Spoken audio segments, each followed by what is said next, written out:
Okay, I'm gonna call the meeting to order. This is the January 25th Plan Commission meeting. First item up is the roll call. Brent Barron here. Todd Volker. Here. Deb Burns. Here. Jonathan Rees. Here. Molly Hughes. Here. Pete Mangle. Here. Kurt Sesto. Here. John Stone Here, virtually. on the phone. And then Judy McConville is absent tonight. So we have quorum. First item up is the approval of our last meeting minutes, which was from November, right? November 23rd. Is there a motion to approve the minutes? I'll make a motion. Well, Todd beat you to it, John. Okay, You want to second it? I'll second it. Oh, thank Okay. you. Okay. Any omissions, corrections, additions?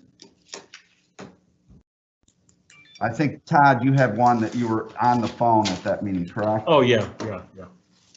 So that has been done. So, anything else? Hearing none, all in favor, say aye. Aye. Aye. Opposed?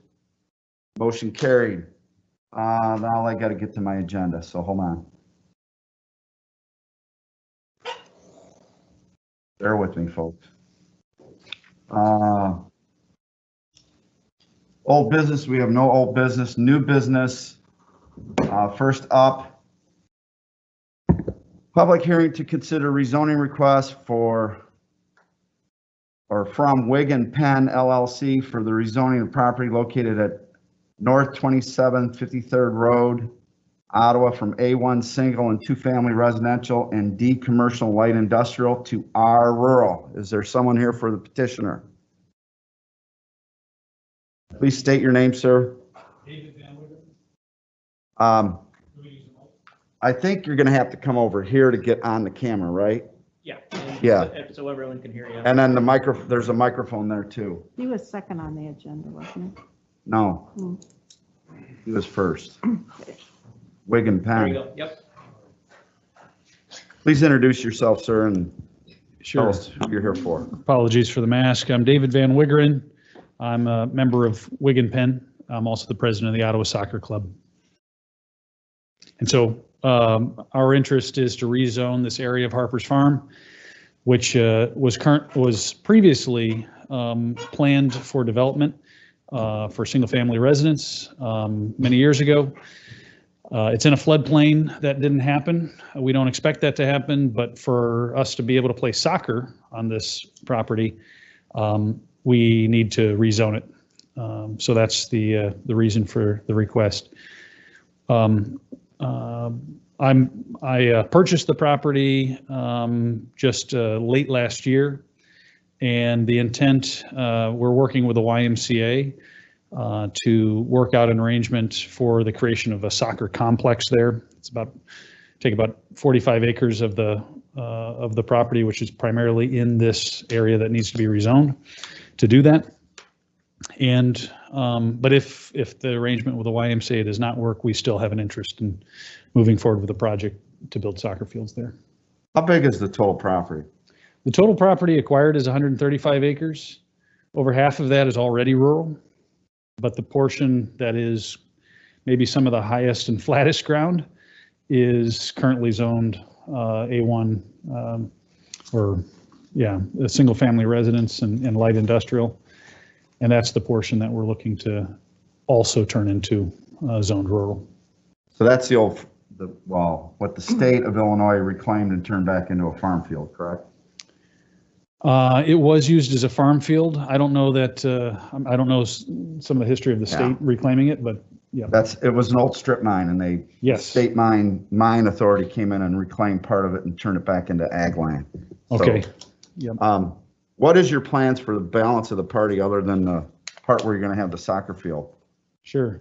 So in the event there's an arrangement between between us and the YMCA, there are conversations underway with the Conservation Foundation for the remaining portion. between the YMCA and the Conservation Foundation. If the arrangement between the YMCA and us doesn't work out and we proceed kind of independently to build the soccer complex, then we would probably take over those conversations with the Conservation Foundation. So the portion that is the remaining portion of the property that would be in discussions with the Conservation Foundation is already zoned rural. And that's in the floodplain, correct? Almost the whole thing is in the floodplain. Except for the portion that you want to develop. Even the portion that we want to turn into soccer fields, most of that is also in the floodplain. Does that flood too then, when it gets high enough? It does flood, but soccer is just grass and paint, and it's probably the highest and best use for that property. And this is on the actual zoning, but where do you plan on putting the parking and whatever for when people come down to play soccer? That's great. So we have a very high level plan that we don't have a civil engineering plan that has been put together yet, but the parking area that we're envisioning is kind of in the middle of the property to make it easy for people to access different soccer fields. And are they going to be lighted fields or no? Currently, there is no plan for lighted fields. Okay, so this will all be like Saturday afternoon, Sundays, whatever. Exactly. We played, the Ottawa Soccer Club began in 2017, and it really was intended to be something a little bit smaller so families didn't have to travel to other communities for their kids to play soccer. But our first season we had, I think it was 236 registered players. And so we needed to find a place to play. The city at the time was gracious enough to let us play at the riverfront where the old central school used to be. And there's plenty of parking there, and it worked out great, but we ended up actually outgrowing that. The Ottawa Soccer Club is now the largest youth sports organization in Ottawa. We had over 400 kids a couple of falls ago for the Ottawa Soccer Club program, and we see it continuing to grow a bit, and we'd like to have the opportunity for tournaments and things. So we're very familiar playing on riverfront property that floods. There were a couple of times where we joked around that our goals, our nets were catching fish instead of soccer balls. And so what we did is we just didn't play that weekend, and the next weekend the water had receded, and we restriped fields and moved on. So we're comfortable with that type of property for the Ottawa Soccer Club. We like the concept of there being perhaps a partnership with the Conservation Foundation, so there being perhaps some trails and things nearby. We think it also works well with the vision that the city has had for this area of being kind of parks and a natural place for the community. All right, I'll open it up to anybody else who has any other questions. I have a question. Speak into the mic, Deb, for John's All benefit. right. Not used to doing that. David, first of all, thank you for bringing soccer to the level you have in Ottawa. You've No, done you're an welcome. Thank you. incredible job, and we're very grateful for that. When I looked at this, I wondered why rural, and is this pertaining to the whole 135 acres or just the 45? So This rezoning. I believe most of the area of the of the Harper's Farm, that 138 acres is already rural. But the area there in yellow that you're looking at, which is intended for the Ottawa Soccer Club, the majority of that is either the A1 single family residence or light industrial. So the property that is planned for soccer was also planned for something else in the past. So we chose rural mainly because it allowed us to play soccer there, and it seemed to be the right, accurate description of what it is. So we do have a zoning called Parks and Open Spaces, I believe, or something of that sort. Was that ever considered? Not really. We figured we would just make the whole piece be consistently rural, and it would serve our purposes. But what concerns me then in rural zoning permitted uses, you can't have buildings there of any sort. It appears to me in our restrictions and permitted uses, an accessory building or structure would have to be incidental to agriculture or residential use. Okay. So we would have to tweak that requirement. And I don't know that parks in, that we would accomplish anywhere in the parks, but it seems to fit a description of parks and open space. And that's how that would be used. I don't Yeah, know. maybe a little more color on it. The intent is long-term, up near Canal Road. We would love it if there was a playground for kids, like some of the younger kids. So just as you help guide the, Sorry. no, that's right, guide the decision around which zoning is appropriate. And at some point in the future, perhaps near Canal Road, it might be nice to have an indoor facility for soccer and other uses as well. So When you mentioned the Y, perhaps the Y would be interested in. And the Y shares that vision as well. Currently, the current plan for the YMCA to build their facility basically where we used to play soccer in downtown at the Right. riverfront. They don't have a lot of green open space, and so that's part of the interest in the Sure. partnership between. Sure, and I think it's a wonderful collaboration, but what do we do if there's interest in buildings? So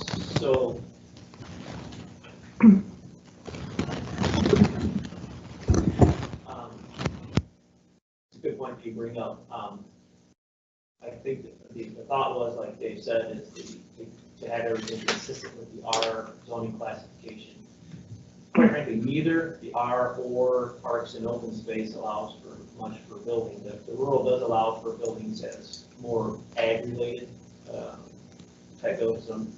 If you're talking about an indoor soccer facility, maybe, quite frankly, maybe the zoning ordinance needs to be tweaked, where something like that is allowed maybe as a conditional use in either of those zoning districts. Why not just zone the way it should be zoned, the way the zoning says? I don't understand that. Yeah, but the floodplain is what's going to determine what gets built down there anyway.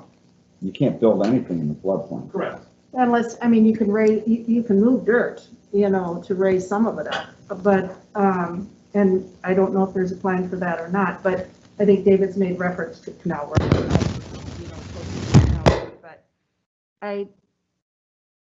I want to do what's best. I just don't think rural district fits as well as parks and open space.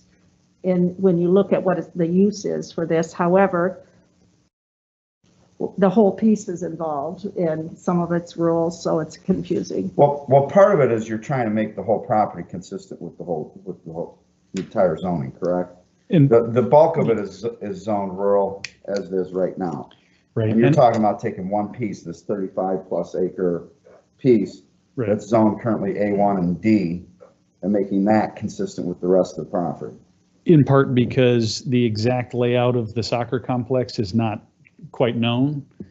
We thought we would kind of get ahead of things and make the entire property consistently rural, which we thought allowed for the soccer complex. You're going backwards. I mean, what you really want to do then, and if you're looking to the long term of this, you would want to go with the parks and recreation designation.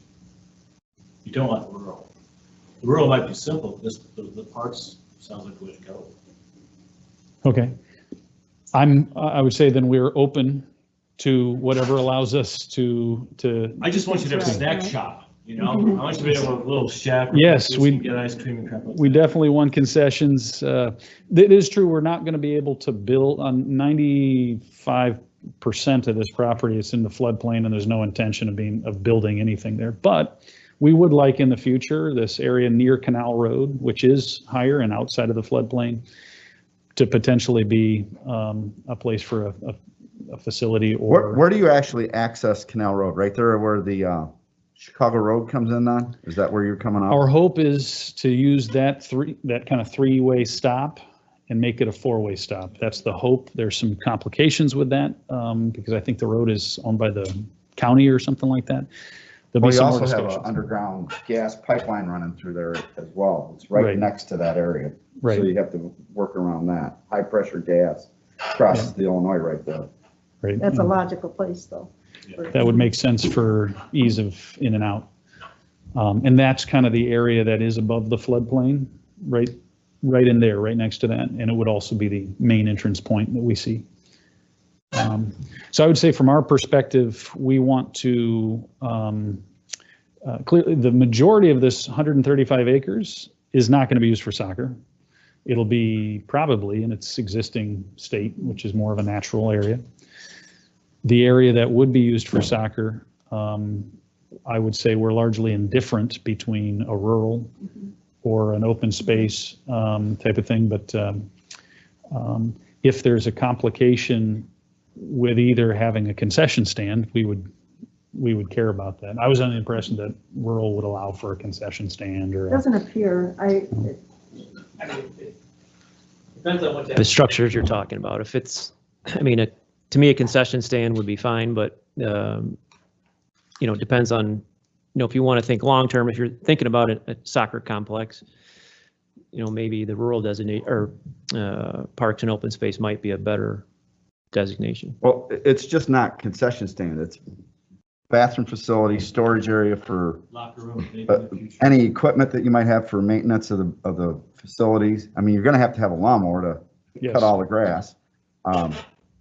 Place to store all your equipment for striping the fields. Right. Where you're going to put the goals in the winter time, because you're not going to leave them out year round, I don't think. You're going to drag them up somewhere and We just gather pretty- them all together. Pretty much gather them up and lock them together, yeah. we still have an issue though in that we can't put buildings in parks and open space without an adjustment to our zoning regulations. Well, you can put like what I'll call accessory structures, but neither zoning designation would allow for like an indoor soccer facility type thing. So that's something we'd have to look at from a zoning ordinance perspective. And like I said, maybe add that to the list of either permitted uses or conditional uses in either district. I also wonder, you have the control of all of this then, David? You have the 135 acres in your possession at this time? Yes. So if you were entertaining a sale to the conservation group and the use of the land then for the conservation group, would that not be parks and open spaces more than rural? Yeah, so I guess Dayton Bluffs is zone parks and open space. If you're thinking something along those lines similarly, then maybe, you know, maybe really the consistent zoning is parks and open space as opposed to rural for the, you know, for the, if not the majority, pretty much all of the piece. Well, I'm a little confused, because now the zoning request is for just this one portion though, correct? Correct. I guess I'm just kind of hypothesizing here, you know, you could, the remaining 90 plus acres could stay rural and have trails on it and there would be no issue. You can have that in rural zoning. But if they did partition part of this property off to another entity, and I'm not saying it's the Conservation Foundation, but somebody like them that wanted to make it into a park or a nature preserve or whatever, at that point in time, it would be appropriate to say, Yeah, hey, if that piece that you're purchasing, that you're going to make into whatever, that would be more appropriate for parks and open space. it would, it's you know, if we're talking trails and, you know, passive open space, parks and open space zoning designation would probably be the better zoning, but that could be done in the future if need be. And if you wanted to do a more intensive soccer complex or whatever, that'd be when you come in and partition off a piece and say, hey, this piece here, we want to rezone to whatever it is. Yeah, we'd have to figure that one out. Like I said, neither rural or parks and open space allows for that sort of structure. So we could look at it a little. It sounds like irrespective of whatever happens, you know, this year, because it'll probably be years from now before there would be any type of indoor facility on Canal Road right there. It sounds like we will probably have to ask for a rezoning. Just because right now the zoning ordinance doesn't really address it. In, you know, the rural and parks and open space obviously are very close as far as land use designations. And neither one of them really allows for that sort of structure. But, Got it. you know, really parks and open space being what it is, I could see that being, like I said, whether a permitted use or a conditional use, that's something for the plan commission. We can have some public hearings on it and decide, but something we need to look at to kind of tweak in the future. I'll ask a question. Let's say our grand plans for a large soccer complex don't come to fruition, either through YMCA or capital raising on our part and things. We may want to let somebody farm it, for a couple of years as we're raising money as well. You could. That's, so, yeah. So then that's maybe one of the reasons now I'm thinking back a couple of months ago when we were putting all our plans together here about rural, that might be one of the reasons we wanted to go that direction as Right. opposed to. And rural also allow, it's just say, you never know what the future holds. It does allow for, Other uses. yeah, large tract, houses on 2 acres type thing. So, say 15 years from now, you guys want to sell the property, or maybe you want to develop part of it, not that there's much to develop because of floodplain, but, just, I guess, thinking long-term, the rural designation does allow you to do that. So sorry for the, Oh, you're fine. that might be part of the reason a couple of months ago when we were looking at this.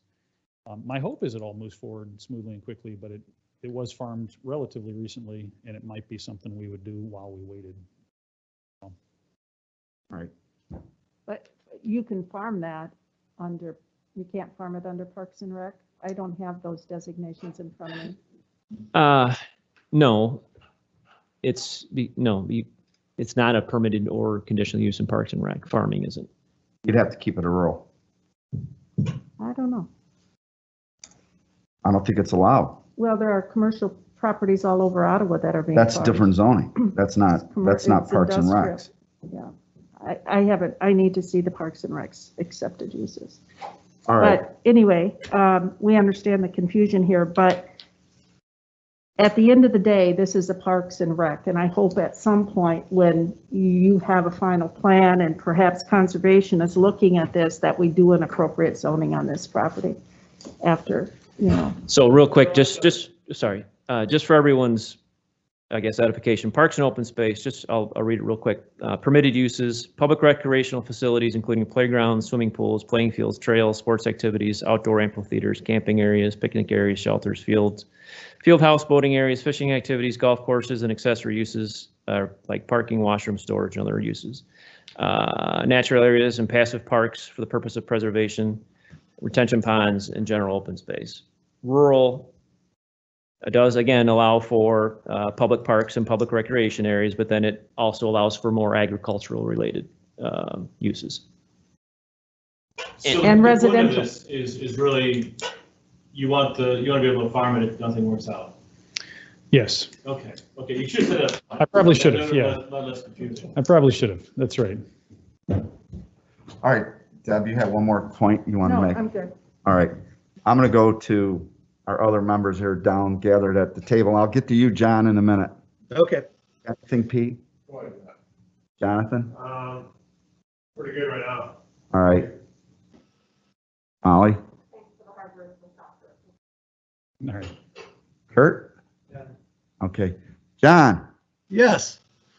I do have one question, and this is probably more for Doug.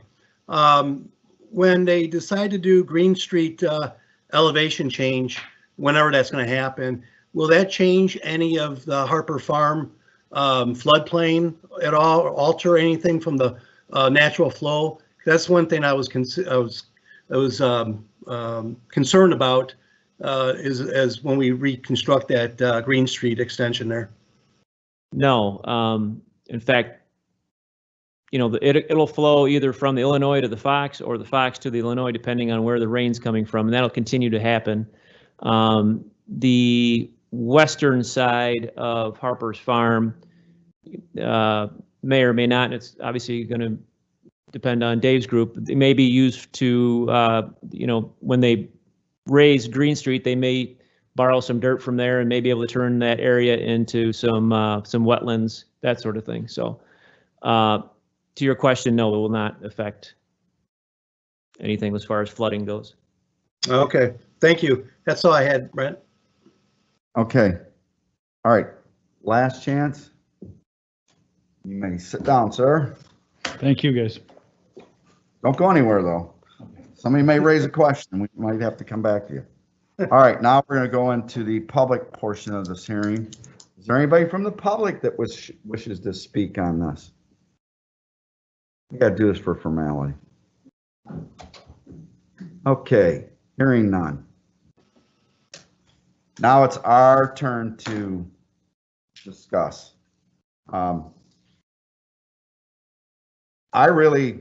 I see where you're going on this, Deb, if it would have been more appropriate to put all of this into a parks designation.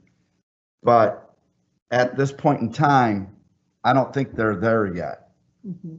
So later, maybe 3 years from now, 4 years, however this program develops and they get more and more uses and users and they need more and more things down there, they may want to come back and partition off a portion of this property to redevelop it into whatever zoning that's going to allow them to do whatever they want to do.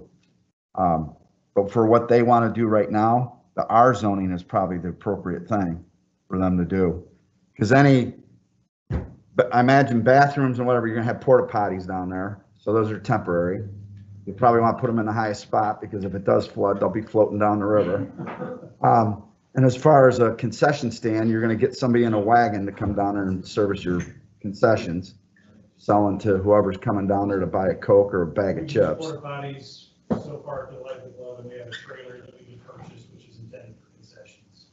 The only thing you may have an issue with is where are you going to store your lawnmower? You know, because I don't know if you're going to trailer that in every other week to cut down there.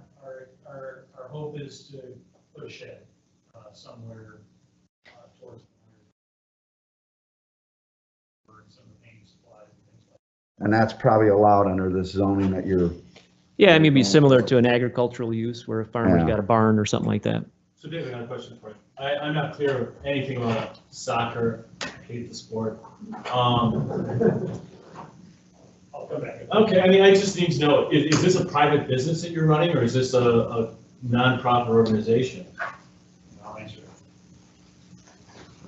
No, so the Ottawa Soccer Club is a 501c3 nonprofit. There are no paid employees. It's an all volunteer board. Okay, well, I mean, that matters a lot. So- Okay. So you're very similar to the Little League organization and the girls softball and whatever that operate on the city parks now. They're an independent entity and they're just, they organize their events on what's currently city property. That's exactly right. We've currently used city property. We'll do it again in the spring season. We'll be at Peck Park primarily. And yeah, so we just appreciate the city letting us play there and the city mowing. But we've kind of grown to a point where we'd like to have a little more control over, first of all, there isn't a space quite big enough for the type of fields and number of fields that we need. And the second piece is we'd like to be able to run some tournaments and have a little bit more control over when it gets mowed and how it's taken care of and all that good stuff. I have one question for you. I know there's another group or another club in town that they play up by the pool. Is there any plans to incorporate their activity into your facility as well? Or are they going to still be separate and they're going to operate at the pool? So there is not any current plan. That's more of an kind Adult of an adult league. Our mission is a little more for kids, like young kids up to high school. But we would be open to conversations. They just haven't really occurred. Okay. Yeah. All right. Last chance. Anybody else have anything? Just for future, just a question on the future. Things were to develop, progress, and you wanted to, like we talked about, a large indoor structure. Is that how it goes down? You would partition off the section of property that you would like, and then rezone that section? Or how does that go within a section that you already? It would be one of the ways that could probably. Yeah, I mean, it depends. It depends. Our zoning ordinance doesn't really address it. So we'd have to tweak our zoning ordinance first of all, but so depending on, if he stays rural, if they decide to go to parks and open space, you wouldn't necessarily have to parcel it off. It just depends on how we address that, I guess, got maybe oversight on our part for lack of a better term. Well, I mean, long term, I mean, you have no intent to do anything with the wooded part down there, correct? I mean, just, hey, Currently, as far as you're concerned, another group can come in and develop that as whatever, correct? you want to buy it? No, I have no one. I would have liked to have only purchased just the portion for soccer, but the bank said, hey, take it or leave it. It's all or none. So yeah, so there, that's where we are. So at that point, that would be probably when you would do the split, and then you'd say, okay, what zoning do you want for this portion? What zoning do you want for that?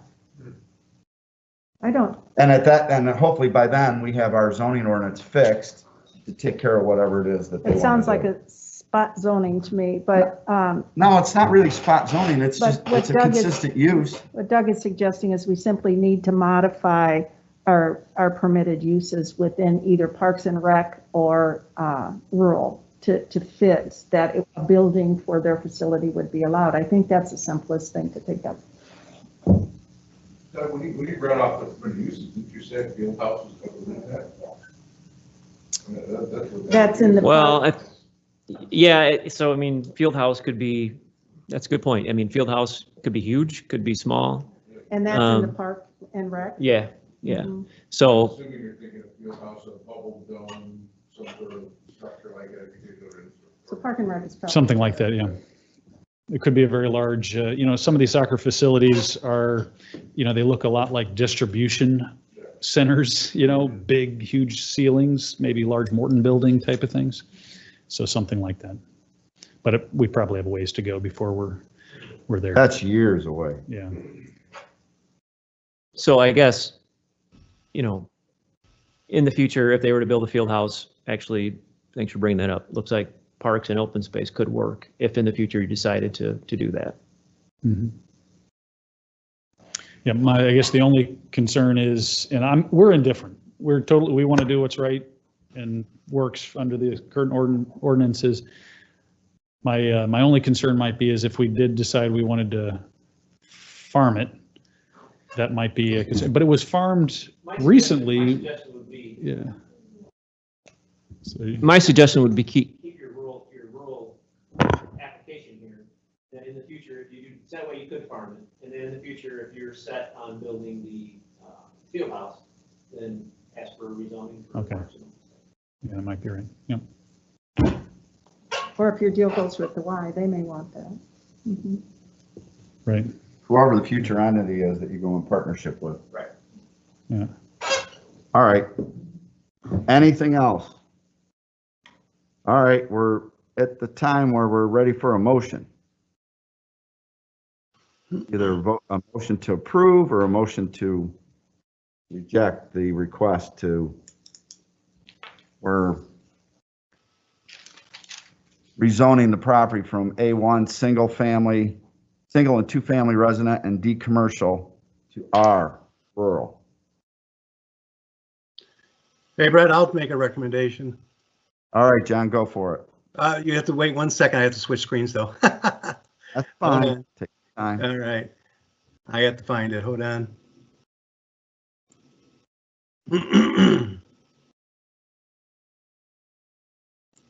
There we go. All right, 1 second. You guys hear me? Yes. Okay. All right, let me get down to the right screen here. All right. I move that we concur with the findings of the facts as outlined in the staff report and recommend to the city council the rezoning of the properties located at North 2753rd Road from A1 single and two family residential and D commercial and light industrial to R rural. Is there a second? Second by Pete. Okay, any further discussion on this? Now, this is just on the zoning, okay? Not so much your plan, it's the zoning of the property that we're voting on. Okay, all in favor of concurring with the staff report and recommending to the city council that the property located at North 2753rd Road from A1 single family, two family residential, and D commercial light industrial to rural, say aye. Aye. Aye. Vote. That was an aye, correct, John? Yes. Okay. Opposed? Motion carried. This will go to the city council meeting at their next meeting, which is, I think, 2 weeks. Yeah, first Tuesday in February. We'll talk. Okay? Good luck. All right. Next item up is a public hearing to consider rezoning request from Riverview Properties of Ottawa for the rezoning of property located at 1846, 1848, 1850 North 2871st Road from R Rural to E Industrial. This is right around the corner. Yes, it is. So is there anyone here for the petitioner? You have the floor. Please introduce yourself. Thank you and good evening. I'm Jeff Heimsoth. I'm the owner of Riverview Properties of Ottawa. That property is also the owner of the Quest Water Sports Facility, which is just kind of down the road from that. I'm also the owner of Quest Water Sports, and we operate essentially a boat and kayak sales and service and storage operation there. We acquired this 10 or so acres here back in November with the intention of essentially expanding the storage portion of that business. And that involves basically winter storage of primarily the larger boats that moor in Heritage Harbor, Ottawa. And then we also store smaller boats that are kind of situated on their own trailers, which are also customers of Heritage Harbor, Ottawa. I think that's basically it. We've taken a look at the planner's report. It appears to be accurate in terms of our intended uses and so forth, and happy to answer any questions that the commission or the public might have. I have a couple questions for you. Sure. One, you're bounded on the north by the CSX railroad tracks, correct? Correct? And then on the south, you're bounded by what, the Illinois Michigan Yes. Canal? Yep. Roughly? Mhm. And then you go how far east? We go to the WCMY radio tower. Okay. The road that the street road that you're going to be going in and out of there, that's just the old Brickton Road, correct? The Brickton Street. Is that built to take the traffic hauling your big yachts and boats in and out of that storage facility? I don't have an engineering answer for that. It appears to be of similar quality as the other roads in the vicinity that we do use for that purpose. Is that our street or is that the county street?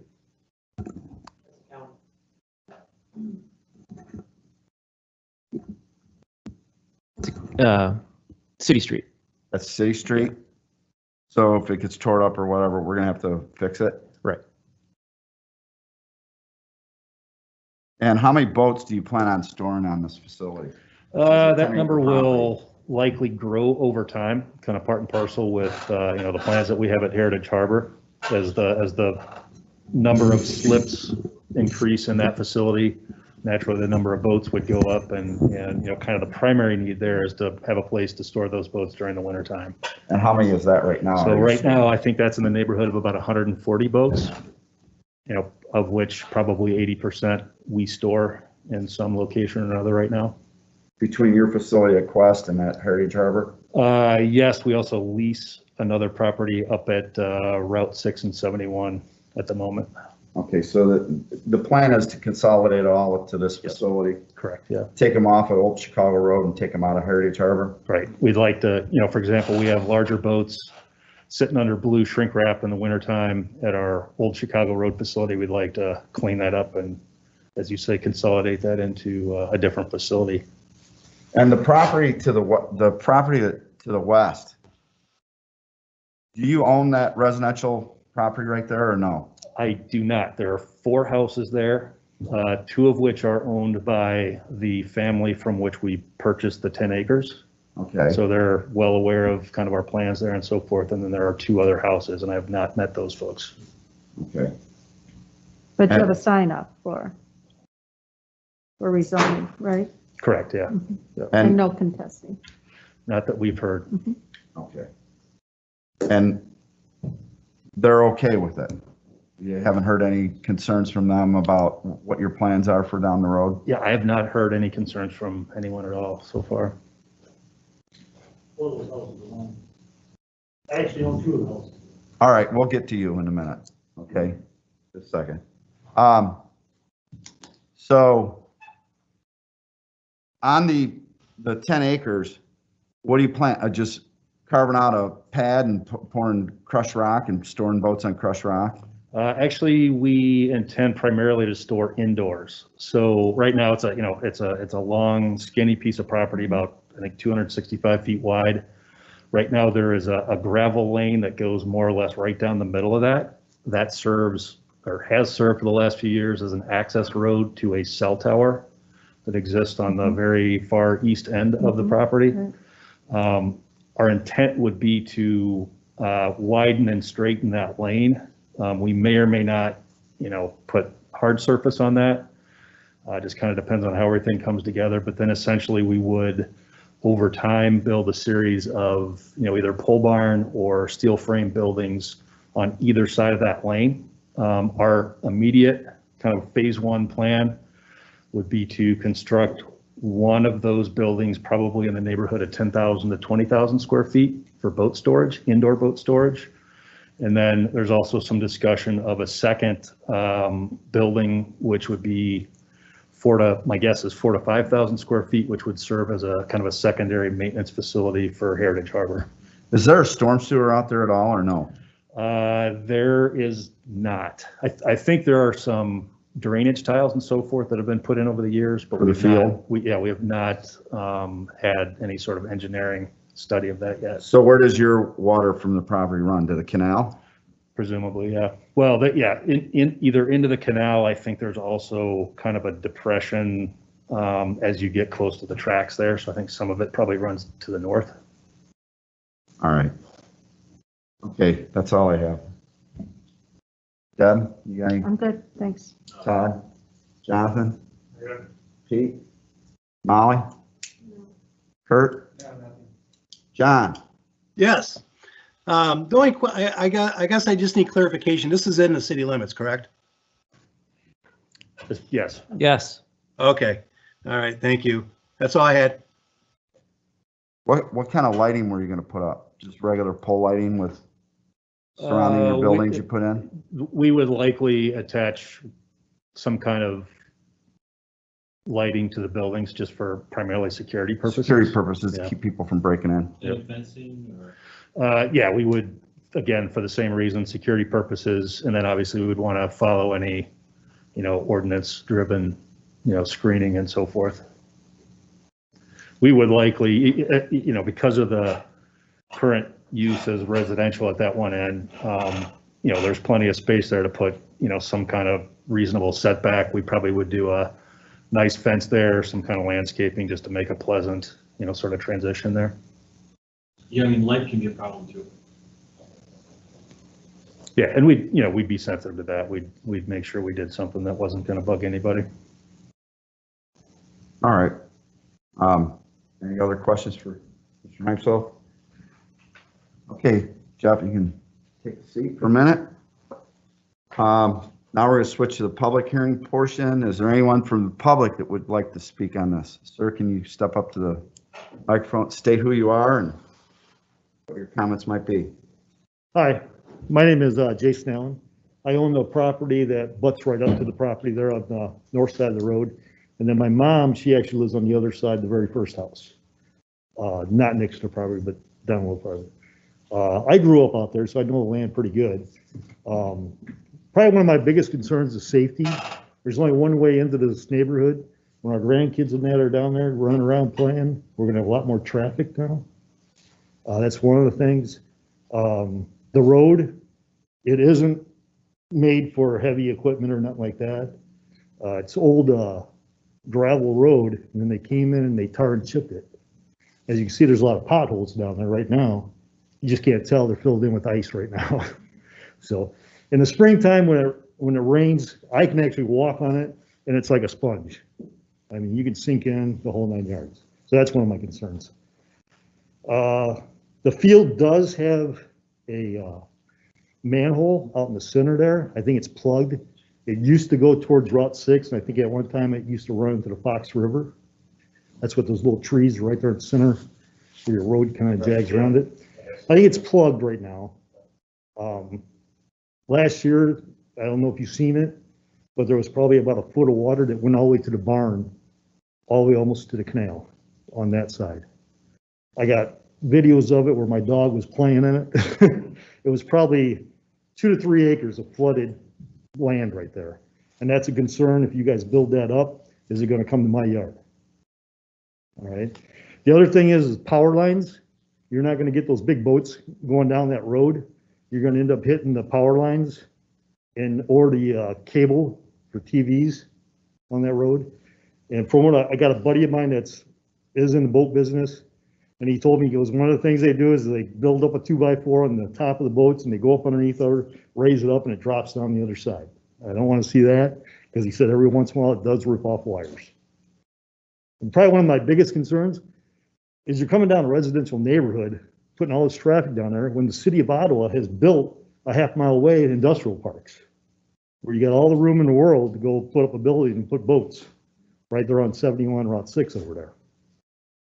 So, you know, you got sewer lines, you got water, you got everything in over there already. So, yeah, that's about all I got. So, thanks. If you want to respond, yes, go ahead. Hopefully I took good notes here. Just to kind of, you know, I guess first of all, clarify, traffic, you know, certainly will increase. I mean, we'll be moving back and forth across that road. I mean, that's kind of the only way to get in there. The primary type of storage is essentially seasonal winter storage. You know, any boat that's in the water in the summer, you know, for the most part has to come out in the winter, you know, just for safety purposes and so forth. So in that part of the season, there would be, you know, probably a couple, 3 weeks where in the fall, most of those boats would come out, they'd be situated in those buildings, but then they're gonna, you know, kind of go to sleep for 5 or 6 months. So really during the winter, there'd be very little, if any, traffic coming in and out of there. We would then, you know, again in the spring, move everything else back, you know, kind of the opposite direction. In the summer, there is likely to be a little bit more activity, not with big boats, but with smaller boats on trailers. We do operate a service which involves kind of an on-demand storage and launch service where basically we store boats against smaller boats on trailers inside, and then as their owners would like to use them, we use our equipment to then move those, you know, out to the harbor, put them in the water, and then put them away again once they're done. So, you know, I would expect there to be, you know, on a given, you know, busy weekend, you know, right now somewhere in the neighborhood of, you know, 10 to 15 boats that would, you know, kind of come out of the buildings, go to the harbor, and then come back at some point in the weekend. That number will grow as the number of, you know, as the constituency and the number of customers grows at Heritage Harbor. Which, you know, kind of leads into the second point, which is the condition of the road. It's not obviously necessarily in the best condition right now, but, you know, hopefully, you know, given the, you know, additional assessed valuation relative to property taxes and ultimately the, you know, the sales tax that, you know, this kind of thing would ultimately drive would, you know, provide cover and provide justification for an improvement of that road for heavier use, which is what we plan. Power and cable lines, we've looked at that somewhat. Our initial impression is that the power lines are high enough for what we need right now. Obviously, we're very careful about that. You know, we've been doing this a long time, and you know, that is one of the things we look at to make sure we're not going to have any trouble with that for obvious safety reasons. It does look like there is one cable line, which potentially would be a little bit low. It's a single cable line. We don't, you know, obviously we'll have to work with Mediacom or whoever owns that, but you know, that might need to be raised by a few feet or something like that. But I think we're fine other than that. You know, obviously if we're wrong, we'll kind of deal with that as we need to. And I think your last point was, you know, kind of questioning why we wouldn't consider the industrial park or some other property like that. really kind of the primary need, other than just space for this kind of operation that we're doing, is that it's got to be proximate to where the boats are in the summertime. And, every, half mile, quarter mile, whatever distance that we go, significantly changes the operational time, and then also increases, the amount of, wear and use of all those roads and everything like that. Again, some of these boats are wide loads, they're high loads. We can't necessarily just, run out onto Route 6 and, do all the things that would affect, traffic in various ways with doing that. So, what attracted us to this particular property is that it's, first of all, very close to our other facility, which is Quest Water Sports. It's right across the street. And then, obviously, it's not right next to, but relatively close to Heritage Harbor, which is where most of our customers' boats are going to be.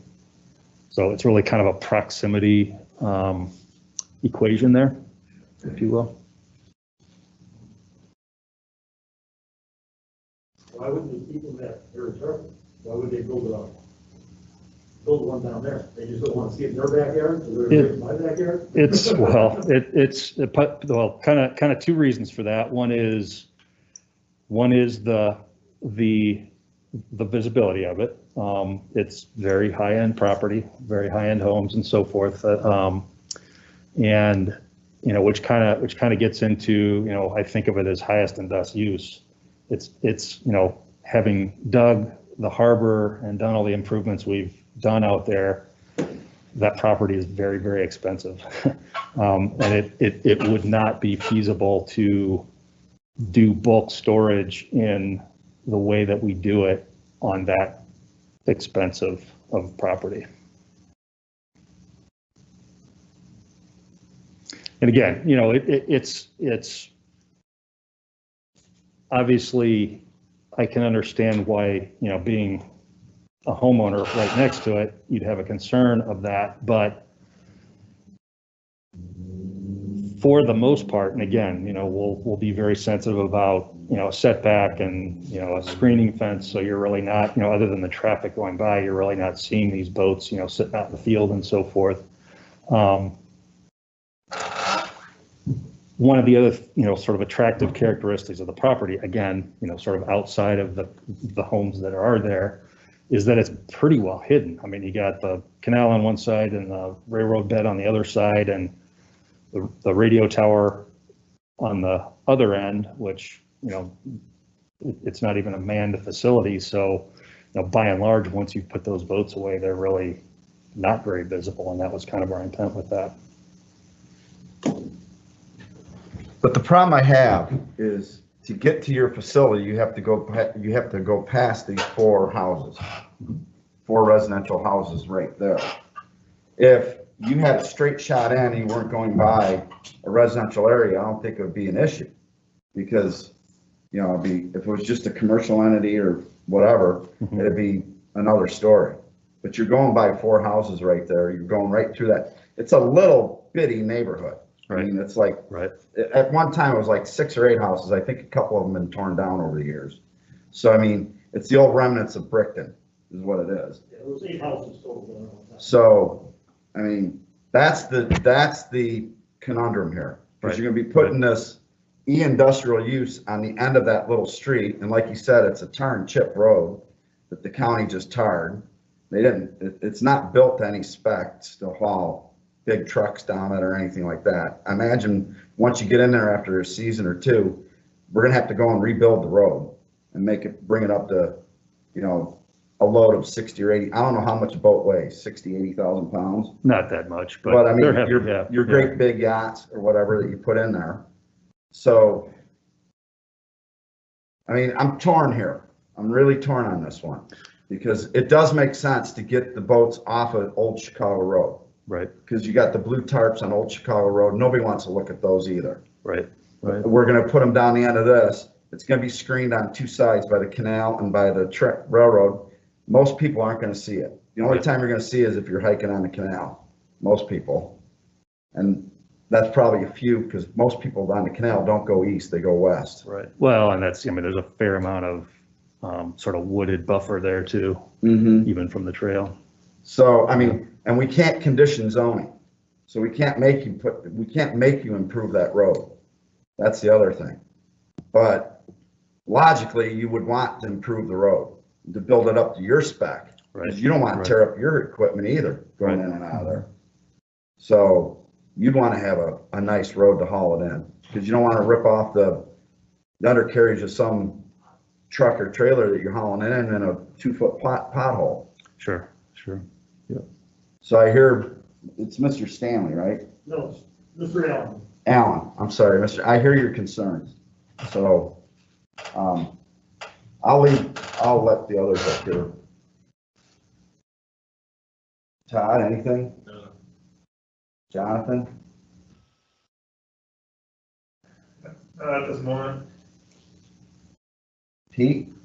There's one thing, and I don't have the site map here, but the continuity where this property runs up to, I mean, it's pretty much sitting right next to industrial, that light industrial. You go just to the north of it, correct? Correct. So the east is zoned industrial. To the north is a combination of D and E. To the south is E. If you go south side of Canal Road, there is some rural zoning and some E zoning. And then to the west where the 4 homes are, that's A1.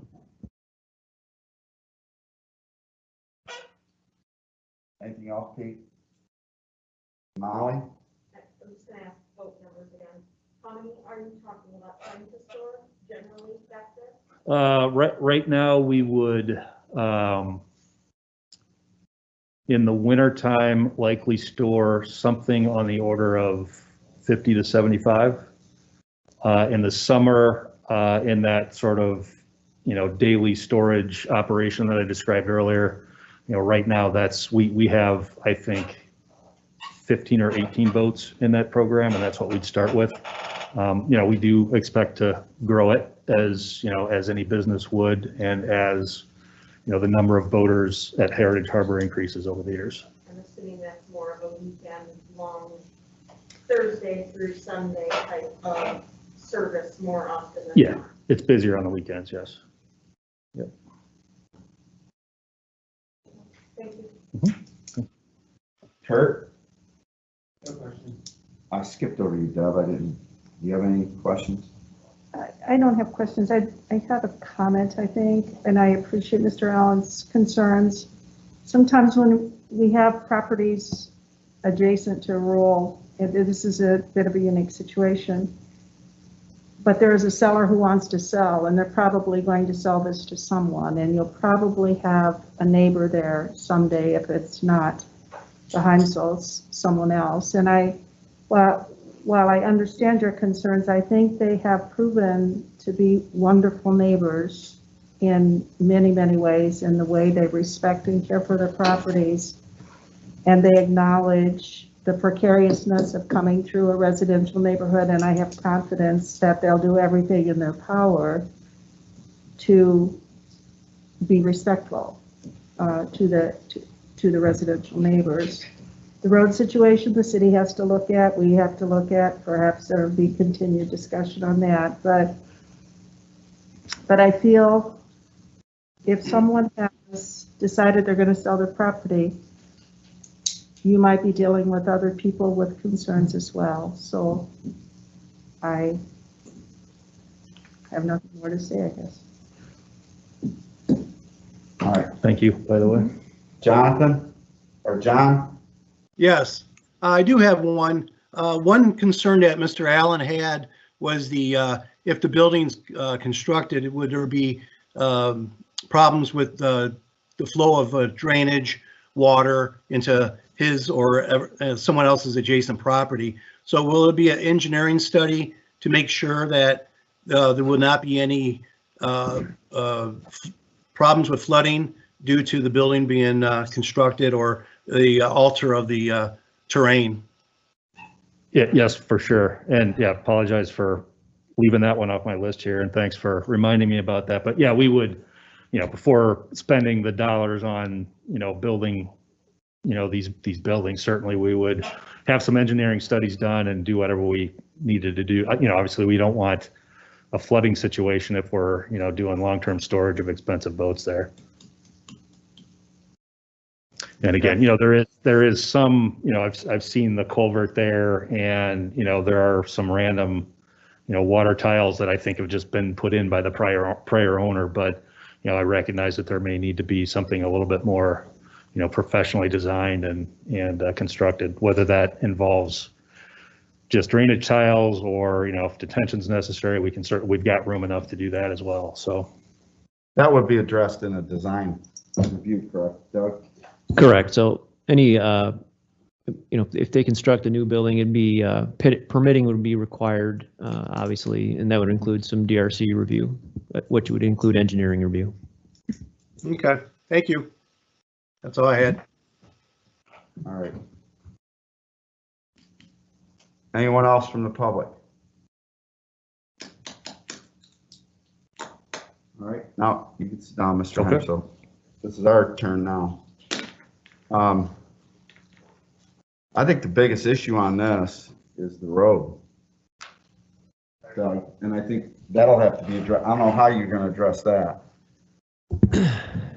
Yeah, that certainly seems to be, the condition of the road currently. I don't know if, especially in the spring, if it needs to be posted weight limits. Obviously at some point it needs to be improved. Whoever owns the property, Well, I mean, if they're going to be hauling 60 or 80 boats in the springtime in the freeze thaw, I mean, I doubt you'll be hauling them that quick. Probably closer to the end of April or May. You're hauling them out to the harbor. I don't think you're going to be hauling them in March. Right, You still have ice on the river in March sometimes. But, that road, I don't think it's constructed to be, I mean, at most, the previous owner was hauling what, a horse trailer and whatever in and out of that property. It was old horse training farm, correct? So I don't think they were that intense with what they were hauling back and forth in there. Maybe some grain trucks or whatever for the horses. I had some weight on it, but that was one or two trailers. The garbage man leaves ruts when he comes down. Well, it's a street that probably needs attention. Yeah. Okay, and it will probably have to be brought up to the city that, hey, this is gonna have to be put on somebody's schedule to improve this little block of street. And like you said, if he has the tax base coming in, they'll have the taxes to pay for it. So it won't be a big jolt, hopefully, to do a block. I don't know. Any other comments? Yeah, I just want to second what John was saying. You're talking about the roof that you're making, and you're taking away a lot of absorbing ground for rainwater. It'd be really nice for, the review to take a look at that and see how it might impact that road in the neighborhood. Or any other comments? All right, time for motion. John, go for it. You're the motion guy, John. I can do it. You want to do it, Deb? Someone else can. Molly? Yeah. I keep forgetting that I'm supposed to be in front of the microphone. Give me a sec.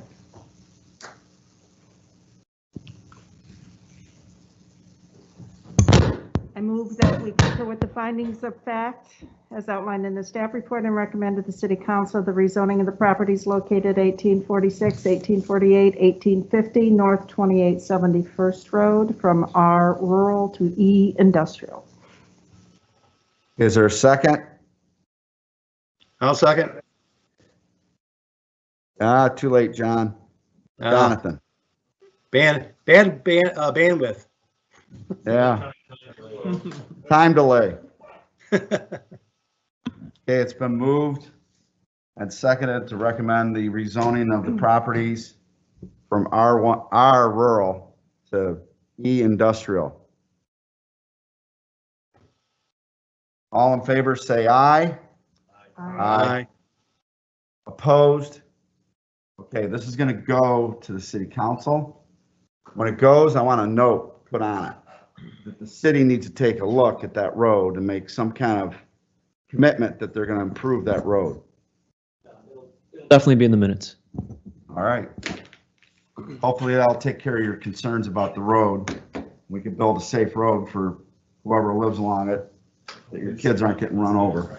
That may be the other one. Thank you for coming. Okay.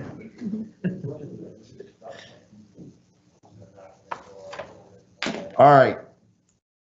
Next up, we have Teska back. You have the floor. Thank you. We are back, and it is a pleasure to be back. We wanted to give you an update of how we were doing on the comprehensive plan, and particularly talk a little bit. Hold on for 1 second. You guys want to move over here so you can see this? Hold on. We're gonna do a little rearranging here in the council chambers. Okay.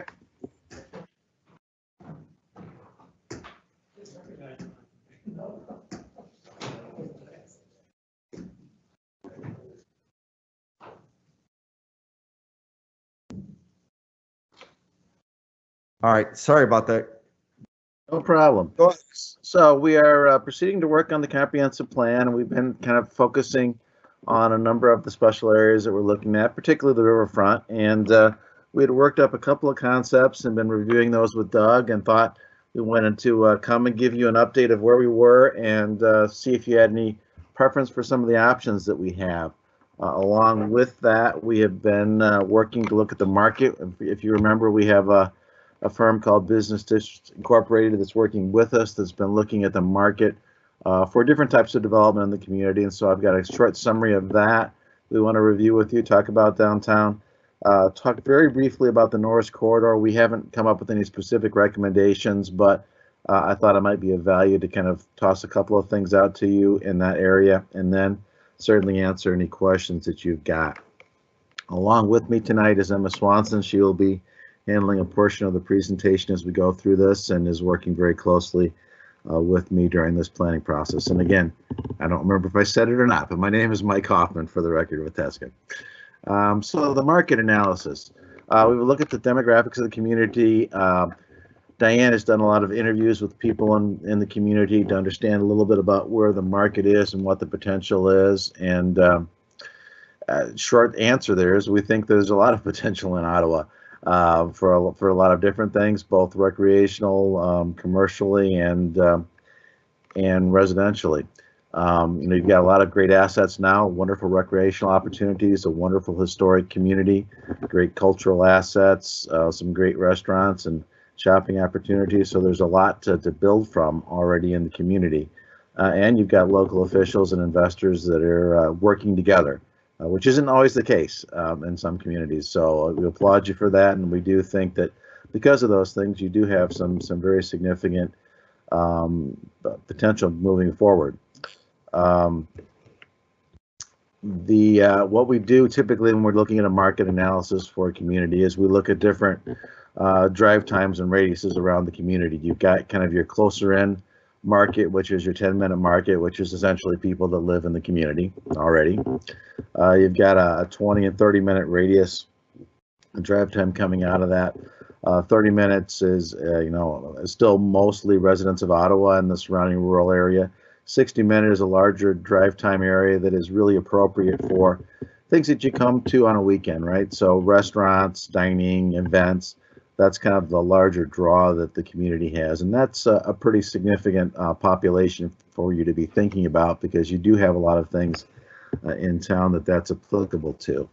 So map-wise, what does that look like? Here's a map showing a 20-mile radius and then a 30 and 60-mile of drive time. The red is 30, the 60 is blue, and you can see, particularly when you get out to even in the 20-mile or the 30-minute drive time, you've got Ottawa, Mendota, LaSalle, Peru are all within that range. But when you get even into the 60-mile range, you still incorporate Joliet is less than that.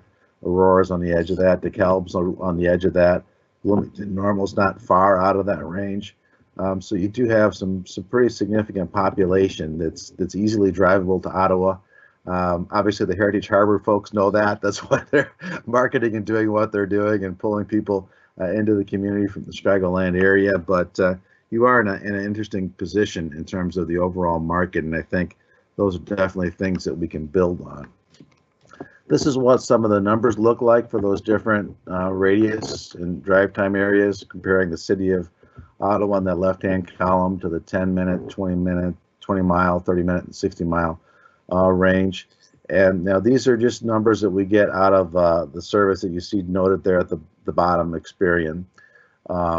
So, you know, obviously we'll be getting updated census numbers in the near future that may or may not vary from this a little bit. But you know, overall, what you see here is fairly healthy numbers. Incomes are good and solid, all in the $75,000 range. Actually, when you get into the 60-minute drive, you got, you know, a median income, household income of $95,000, which is very good and strong. You've got, you know, within 60 minutes, you've got just shy of 900,000 people, almost a million folks to draw from, and go just a little bit beyond that, you would be well over a million, I'm sure. If you looked at, you know, if you did a 70-minute drive time, I'm sure you'd probably be over a million in terms of population. The one number that I don't like to see on this one is their projection, and it's just a projection of declining population going to 2024. Honestly, given what I'm seeing in the marketplace right now, and trends that I'm seeing, I don't really think that's going to be the case. I would suspect, if anything, your population stays flat, that probably increases a few percent over the next few years. But that's what the National Service is telling us. Sometimes we've got better information than they have, so I don't want to put a ton of weight in that. Only to say that if somebody from really outside the area is looking at your demographics, they're going to see that projected decline, and that's not a strong positive. But I think if they come in and talk to anybody and see what's actually going on at Heritage Harbor and other places, they will realize that you're actually, even though Illinois overall is really struggling and losing population, I think is one of the areas of the state that's actually still doing fairly well, and is in a pretty good position to attract a little bit more additional population. So that's what some of the numbers are looking like. I know there's a ton of them there, and I already emailed this to Doug, who can send it out to you guys to look at it a little bit closer. But I'm just trying to hit some of the highlights for you, and that's what we're seeing so far. This is some of the trends, and I think Emma was going to cover a few of those for you. Yeah, so first of all, it's important to note that a lot of the current market trends have accelerated or changed emphasis due to the ongoing global pandemic. Consumer behaviors as well as business and workplace operations have changed. There's a lot of technological change happening and driving these trends. And the importance of local has also accelerated given our changed way of life. Overall, these broader market trends will have an impact on Ottawa's short-term and long-term future. I think a very positive one, honestly, from what I can see, but keep going, Emma. Yeah, so first we'll take a look at some big picture commercial market trends. The retail sector was struggling pre-pandemic and continues to struggle. This is due mostly to excess retail lease space, the growth of online shopping, and a change in consumer purchasing preferences. Restaurants recently have faced numerous operating challenges during the pandemic due to COVID-19 restrictions.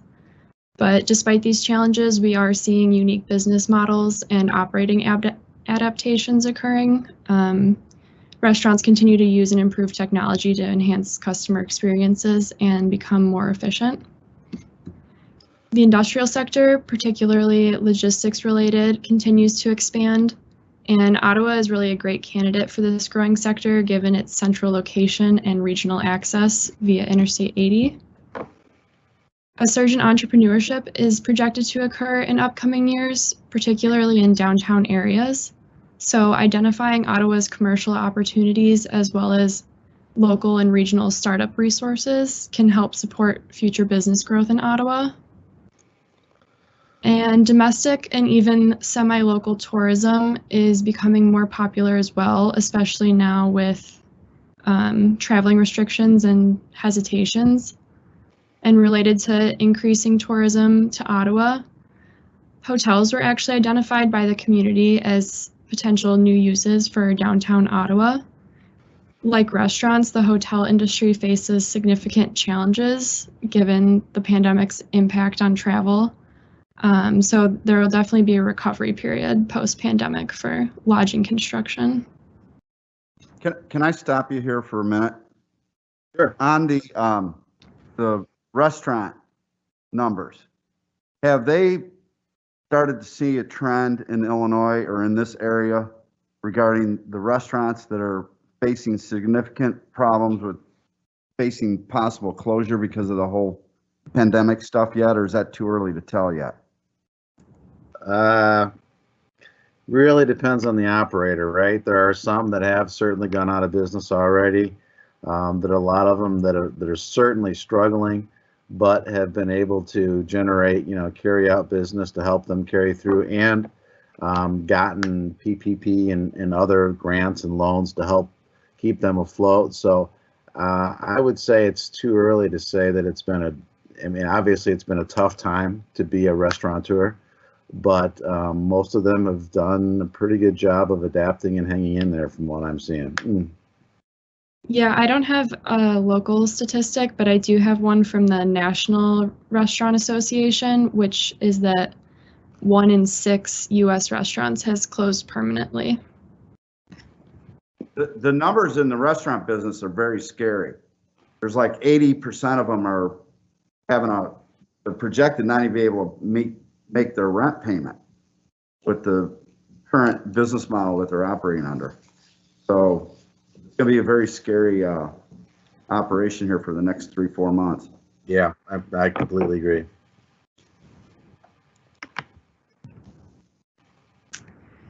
So we also looked at big picture residential market trends.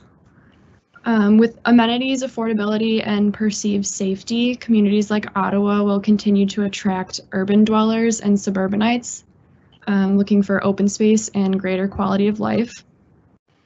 Active lifestyles and sustainability have been among the fastest growing trends as well, with Ottawa's Heritage Harbor development being an early example of this trend. The pandemic will also likely result in the need for flexible at-home workspaces in residential construction. And then multi-generational living has also become increasingly important, which could be larger homes with separate living areas and entrances, various types of accessory dwelling units, and the purchase of housing near family.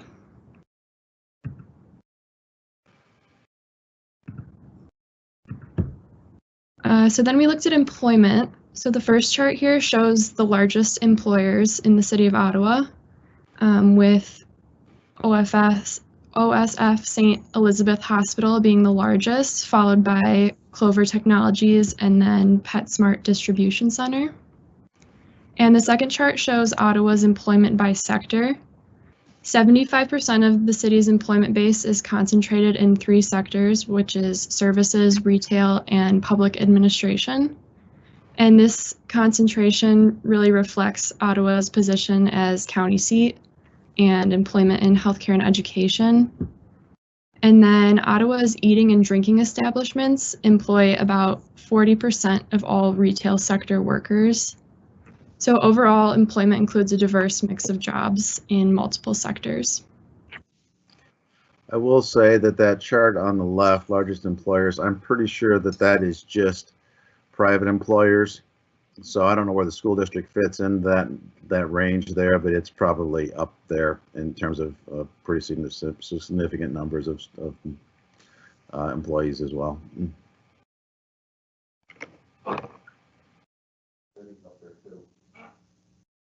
We also looked at local real estate trends. As is happening nationally, Ottawa's commercial areas have increased vacancies due to the pandemic. But Ottawa's residential real estate market, in contrast, has experienced increased interest and sales as purchasers from Chicago and its suburbs seek out new homes or even second homes in the area.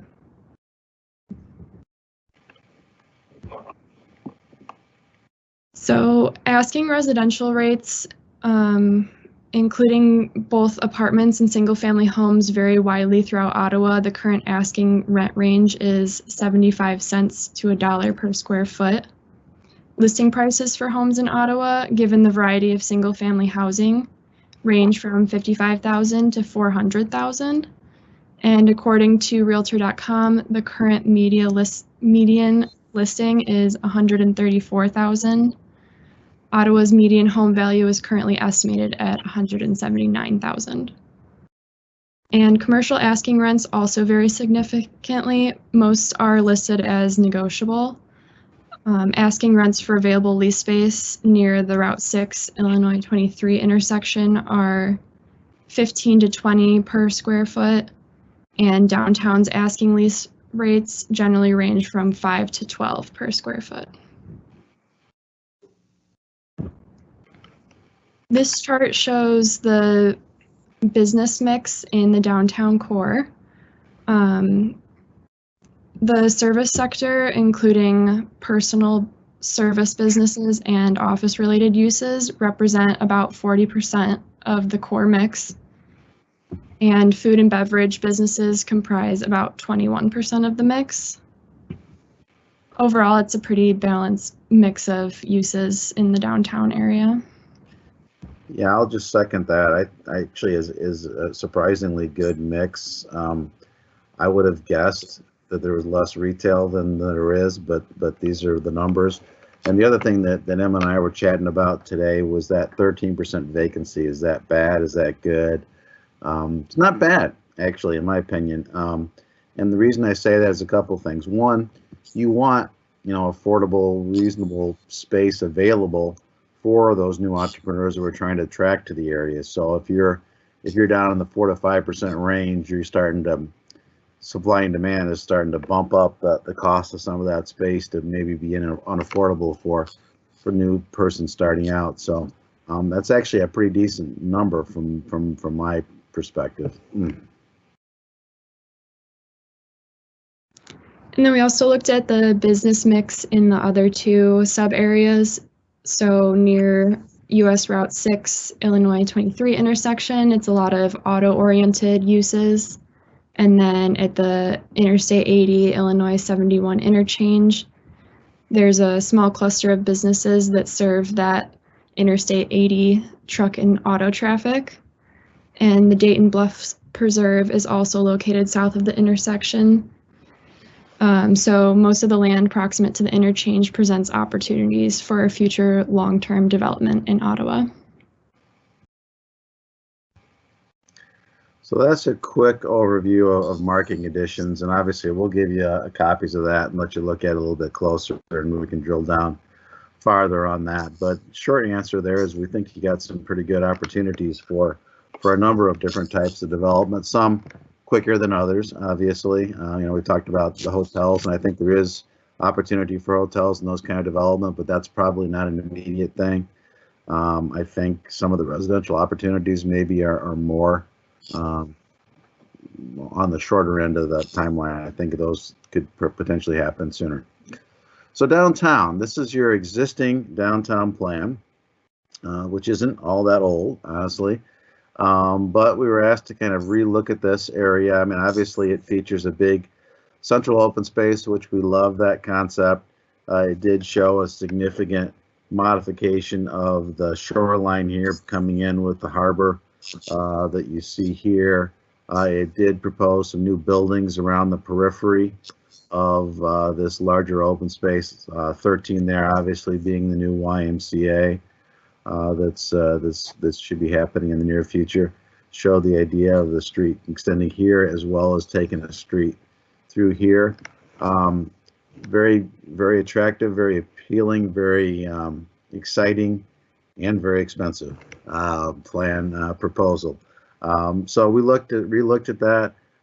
There's elements of it we absolutely wanted to keep. There's some I think we ought to rethink. But one of the reasons that we are rethinking it is these big red boxes that you see here. Those are all actually in an easement, which right now wouldn't allow any construction in those areas. I mean, you can use it for parking, and that's pretty much about it. I mean, roads and parking, that kind of thing. I know the city's been talking and working to see if we can get some of those things removed, and I think there is a pretty good chance that we will be able to. But in our planning, we wanted to kind of look at it a little bit both ways. What happens if we can get it removed, and what happens if we can't get it removed? The other thing that you see here are two other things that are really important. Obviously, this is showing topography. So obviously you've got a significant drop in topography here, just a little bit south of some of those existing parking lots. This is the old school site down here, obviously, and where they're doing all the cleanup and stuff right now, fairly flat in that area. And then what you can see here is the closer in line is kind of the floodway line, and that's the floodplain line as it exists a little bit ago. We know that the YMCA is going to be doing some fill work and some other things in here, so that ultimate blue line probably is going to change a little bit. But that's kind of a quick in the nutshell thing of what we're looking at and debating. You know, how does Canal Street come down and what that should look like? How do we tie in other locations? And so that was kind of the base. Did want to point out the YMCA. I'm sure you're all familiar with this, but you know, it's a great opportunity having a catalyst project like the YMCA. So we have been working and talking with them. Doug and Emma and I had a good chat with the YMCA folks a couple weeks ago to kind of talk about coordination of plans and making sure that that what the Y is doing is going to work well with what the city wants to do out in that area. But obviously, it's a really exciting opportunity to have a very interesting and a dynamic new building like this happening in your downtown area. Couple things to point out here. This is kind of the footprint of the building. You can see it's got actually some building space and meeting rooms and daycare things that actually would front onto the park. Now they were showing kind of an access ramp along here, so you have to come down here or come down this way, but nonetheless would look out onto the park space. This top corner up here is being designed, I think, to accommodate some activities with the hospital with physical therapy and those kind of things. So the building would actually probably have two drop-off areas, one along the extension of Canal, primarily for that hospital physical therapy use, and then one on the north side of the building primarily for the YMCA type of use and activities. What you see here is their preliminary site plan, and they're modifying this to work with grades and everything else, but they had planned on Canal essentially coming on down, tying into a parking lot on the south side of their building, and then having parking wrapping around the west side of the building with that drop-off drive in this area here. So that's kind of what we were working around. So we came up with two concepts. This is the first concept we came up with, and it took Canal down and it angled it a little bit more internal to the site so that you'd have kind of created a very focal point of a garden or something in this area. It still manipulated the shoreline a little bit and brought that in a little bit in a different configuration, but the same concept of having some additional you know, boat docking spaces so people could boat in, get out of their boat and attend an event or walk downtown to a restaurant or something. So it still did that. What it did was it had, in this case, we did create a series of buildings here that would primarily be residential with some ground floor commercial that could be essentially at the top of the slope, where the slope would be kind of these walkways here at different levels happening here. You could potentially, with some of these buildings, create some really cool rooftop dining areas or patios that I think would be pretty exciting and dynamic. And then we came in with a couple of buildings over here. Again, this is assuming that we can get out of those easements that I talked about earlier, with some residential opportunities here and here. Again, we think there's a really good market for residential. That goes a little bit to what Emma was talking about a little bit ago of younger folks that can live really anywhere because of technology these days, and being able to live in an environment like downtown Ottawa where you've got wonderful riverfront opportunities and recreational opportunities. You've got great dining opportunities. There's really a lot here that is appealing to a lot of folks. Plus, adding residential to your downtown helps those downtown businesses as well. So we think there's some great synergy there. So that's kind of some, and then over here in this area, it's, playground space, maybe a splash pad, something like that. And obviously in any concept, making sure that we have a good walkway and river walk along the river, we think are really critical elements. In this case, we did kind of have an axial thing coming down Clinton. We threw out the idea, wouldn't be required necessarily, but maybe we want to think about relocating that Veterans Plaza, which is kind of a strange little space back here right now, into a more prominent location at the axis of Clinton here. That could be kind of interesting and exciting. Again, wouldn't force it, but if it was something that the veterans wanted to consider, I think that would be an interesting idea to look at. So that's kind of concept one. Let me show you concept two, and then I'd be more than happy to go back and forth between the two and discuss those with you. This is, in terms of at least extending Canal Street, more consistent with what was in the original concept. But on this scheme, we didn't manipulate the edge of the river. So we didn't, you could potentially still have some docks along the edge of the river, but we did not pull in and create a separate harbor. Obviously, that would save lots of dollars. Maybe not be quite as dynamic, but more affordable, I think. The other thing we did here was we took the buildings at least along Woodward Memorial Drive here, and we took them out of that easement and put them essentially on that slope right there, which certainly could work because we'd integrate some parking below perhaps and do that and still have an opportunity for some great views out towards the river and overall park space out there. We did not show a continuous road like was in the original concept. There's certainly continuous pathways, and those pathways would be designed to be able to support, any kind of vehicles that were out there supporting an event or those kind of things, but it wouldn't be for drive-through traffic. We honestly didn't see a reason to have drive-through traffic at that level, so we took that out of the concept. This kind of eastern side of the project looks essentially the same in both concepts. So really the difference is this zone in here where we would have Canal coming straight down, space for a splash pad, space for some, maybe it's an adventure playground or something. When we talked to the YMCA, they really liked this idea for a couple of reasons. Mostly it fits with their plan and their original thought of continuing Canal Street here. But they were really excited about this idea of playgrounds and splash pads, which could obviously work well in conjunction with what the YMCA is doing. So this is the wise, strong preference in terms of a concept.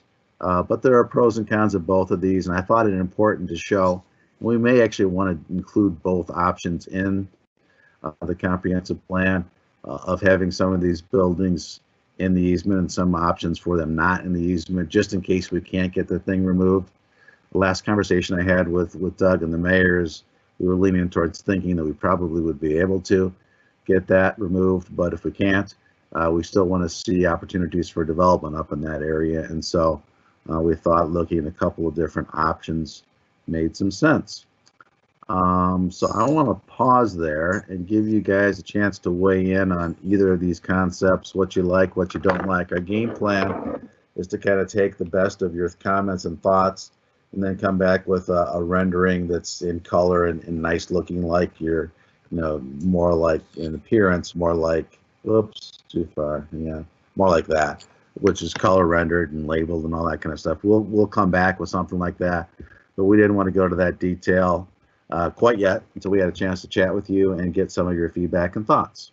So I'm going to try to be quiet for a second and listen to you guys. One of the concerns that I'm seeing on your design is it looks like the park is being cut out from public view, with the buildings being placed on the south side of Woodward Memorial Drive, and then you're going to place a building between the park and the bridge approach. So it doesn't give the public a really good view of that property as opposed to what was originally designed or called for in the original design, where it had the buildings on the north side of where Woodward Memorial, you went one too far, right there.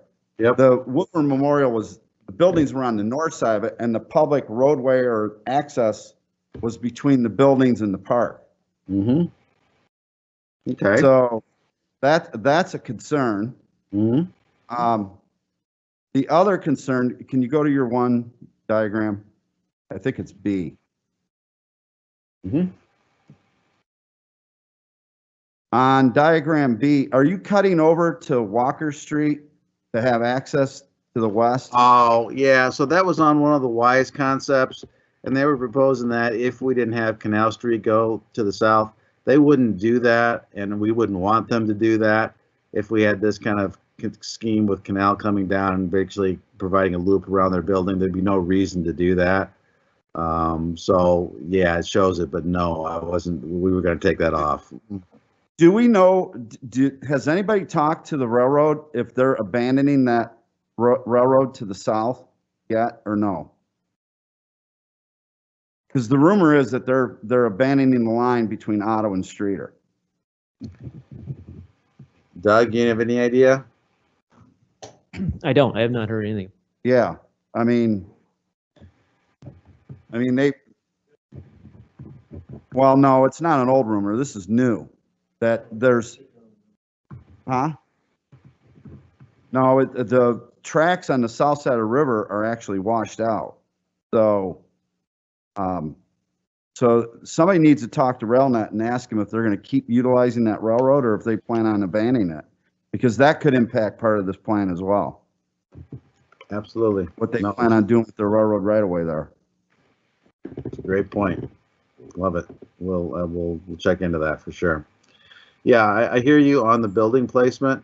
Our what we were trying to do was think about kind of the view corridors coming in from the major streets, right? So it's open coming in off of Clinton, it's open coming in off of Canal, it's open kind of actually coming in here. But when you're actually on Woodward Memorial, you're absolutely right. That would be blocking the view into the park along Woodward Memorial. So it's a good point. What's the proposed scale of those buildings anyway? What size? Yeah, probably in the 3-4 story range. And I mean, commercial, whatever on the use floor wise, probably on at least on this concept, you'd have kind of commercial space fronting along Woodward Memorial on the ground level, and then residential above that. And then the two other buildings, the two in the parking lots, those are just going to be strictly residential. That's what this concept was showing. It might be possible to consider, maybe you do a restaurant or something on the end of it. Might be kind of interesting. I don't know. That's possible. But right now we were just showing residential. And you don't have any idea what's happening with the easement issue, with the raceway issue? Well, nothing new is aware of. Yeah. Okay. All right, those are my comments. Go ahead. Mike, if I may, how do these buildings, so in our plan that was in place before, there was an assumption that the easements would go away, which appears to be a possibility. So right now, when I look at that, it looks like whatever is in those buildings owns the park. There doesn't seem to be a public presence there. And a developer who had come forward after the other plan had been developed was insistent that they couldn't own the park. They had to be up on the higher ground so that a road could be in front for the public to feel like they had access to the property. Then I get confused about these buildings. So now we have, so you're up on what is now the parking lot, right? Right. In this building. What are we fronting? What is in the back? What's the flow of this? So do we have the fronts of these buildings facing north toward town? Well, these would be kind of two-sided buildings, right? So you would have, attractive looking storefronts potentially along Woodward Memorial Drive facing to the north. You could also have some opportunities. We were thinking mostly residential facing towards the park without commercial frontage, because of access issues, but you certainly could have a patio or something back out on the park side for dining if you wanted to. We weren't showing that. We were thinking here that you know your outdoor dining might be on a rooftop, which might be kind of cool, but probably not pushing into the park so much under this concept. So is that standing in the park, you're saying some of this could be residential on a main floor? Along here, along this side, yes, could be. But see, you're going to have slope all in here, so it's going to be dropping off quite a bit in this area of you know, basically what we're thinking is a couple of paths. One would be at the lower level, one would be at the higher level. So this path system would sort of be serving the same function as the road and the other concept, but a little bit less intense. So where do commercial properties front then? You're thinking they would front north? Where's the, Yep. how does access? Yep, they'd front Woodward Memorial just like you do Main Street, same kind of concept. So in planning before, I guess it was just ingrained in me that we had to face the river in this project. It was the river that we were developing, the river frontage. It is, and that's why the residential would front that, because I think that's your high value. But there's no use of public in front of that then. So I guess I envisioned all along, as the pictures in the past have shown me, that, well, first of all, Woodward Memorial, we had hoped in the past could have been moved and be in front of these buildings. And these buildings then would push further to the north, and they would be alley to alley with the Main Street buildings, forming that concept there. So the Main Street buildings would face north and these would face south, is what I had always envisioned, with alley access to accommodate the commercial buildings and also people getting into parking lots that potentially could be underground there for residential. And so that would be a clean look coming in and not just a slab of concrete forever to the north. And then coming down, the road would be in front of these as it was envisioned if they were pushed further north. And the road then fronts the buildings, and the buildings then would come pouring out into the park for more public access to everyone. The restaurants could have their patios there and things. That's how my mind has set with that. Why is this better then? I don't know. Well, it may not be. We're throwing out different options to consider, which was our assignment, right? Maybe we go back to. Yeah, your job, I understand, and you were asked to do this, and so I'm saying, is that right? And is there a possibility in your thoughts of moving the street as it is in place now? Well, sure, that's always possible, absolutely. And I completely get what you're saying. Basically, just be shifting the buildings to the north a little bit. I'm really intrigued by rooftop dining, to be honest with you. I think there's a cool market for that, and I think, having a restaurant or something with being up even higher gives you even more view of the riverfront rather than being down a little bit lower, which was let's go back here. So you're talking about under the original plan, the thought would be you'd have outdoor dining and that kind of stuff happening in this space, which would be cool, no doubt about it. And maybe what you want is both options. Maybe you want that opportunity to have outdoor dining at the ground level here, and then still have an option of putting up something on top of one of those structures. So absolutely, we can consider reshifting the buildings to the north. I'm not opposed to that. We're just looking at different alternatives and options to consider. If, for example, if we can't get rid of that easement, that was part of our charge. So we were looking at those options, but I get it, and I do appreciate your comment about, you know, back to the original concept. Let me go back there real quick. Oh, wrong way. Hang on. Let me get back there. There you go. Yeah. So the idea would be these buildings would be here, and then you'd have, you know, parking in an alley back onto the north side of these buildings, right? That's what you're saying, and that makes sense. I get that. Mike, you know, one thing that excited me about this original design was that if you look around Illinois and the rest of the Midwest, there are a lot of downtown riverfronts and lakefronts where people go in and they build brand new park stuff, but it's still essentially dead. This seemed to hold some promise to me, and I called a guy that I know, Jay Goldberg with Goldberg Entertainment, who does sort of mid-sized, mid-tier concerts around the Midwest, and talked to him about this, and he said he thought that the venue as it was constructed in 2016 would be commercially viable. That he could make money by using this as an outdoor concert venue the way it's constructed here. And then what you've got here is kind of just more open space like you find in Aurora or Galesburg, all sorts of places. Mm-hmm. So I like the concert idea where it can help pay for itself. Mm-hmm.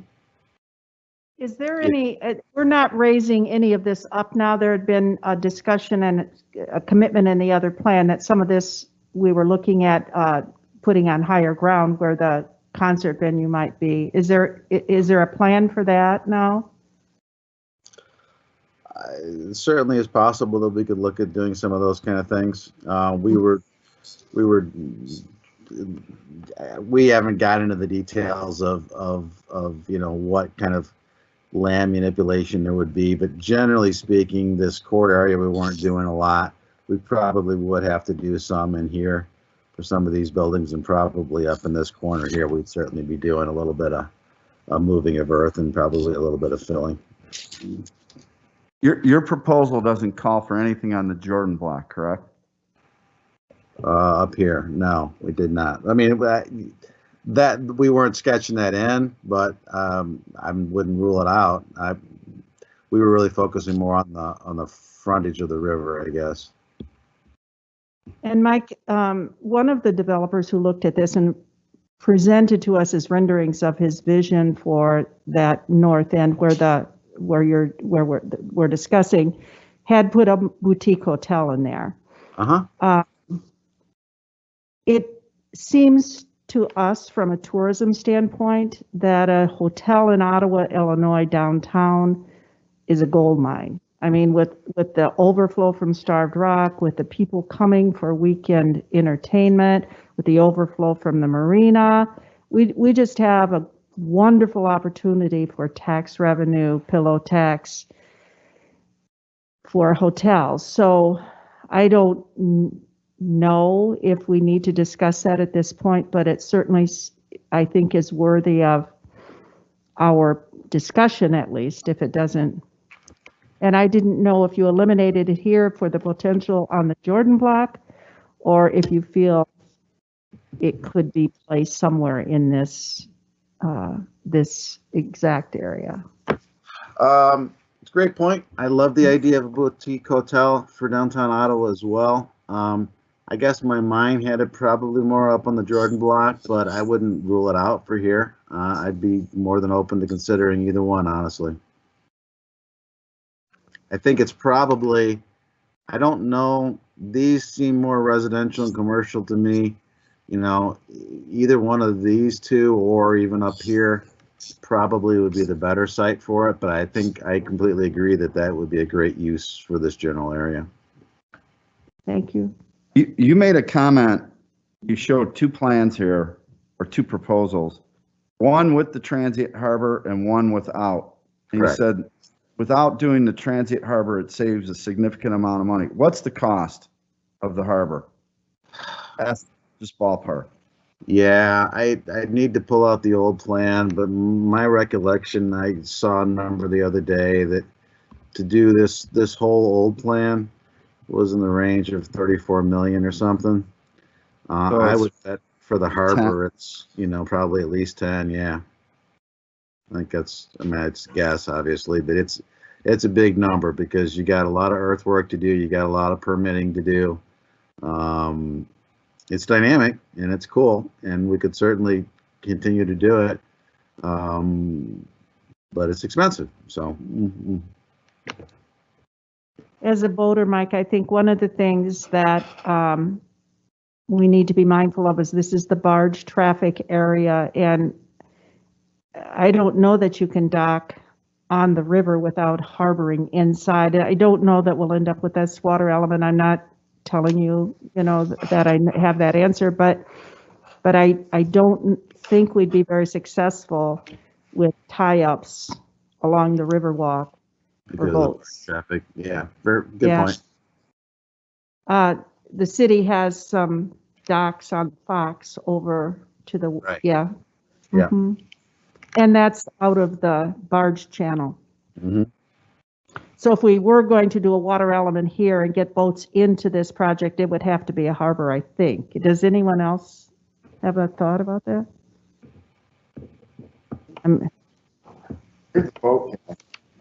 That's right. I mean, it's definitely possible, and you can build dock structures along the edge there. I mean, I have one out in front of my house, which sometimes I will, sometimes I don't, but it's more difficult to engineer, and you've always got the maintenance aspect of it. You have to pull in the winter time, you have to, Mhm. the city knows that, the city does that, other things, but, yeah, it's possible to do at some level. It's clearly not gonna have the same dramatic effect. Mhm. It's a nice idea. It's like looking at a car, looking at a Cadillac and looking at a Chevy. I really like the Cadillac, but guess what? I can afford the Chevy. So, huh? But Yeah. beyond us are some developers who are watching this riverfront, and they came to us in a profound way at the beginning of the other project. And there were people with investments beyond our expectations who saw what this riverfront is. And it is by far the biggest project that any of us sitting in this room will ever be involved in. This is our future. This will identify Ottawa, Illinois for tourism. It is everything to us, and we have to get it right.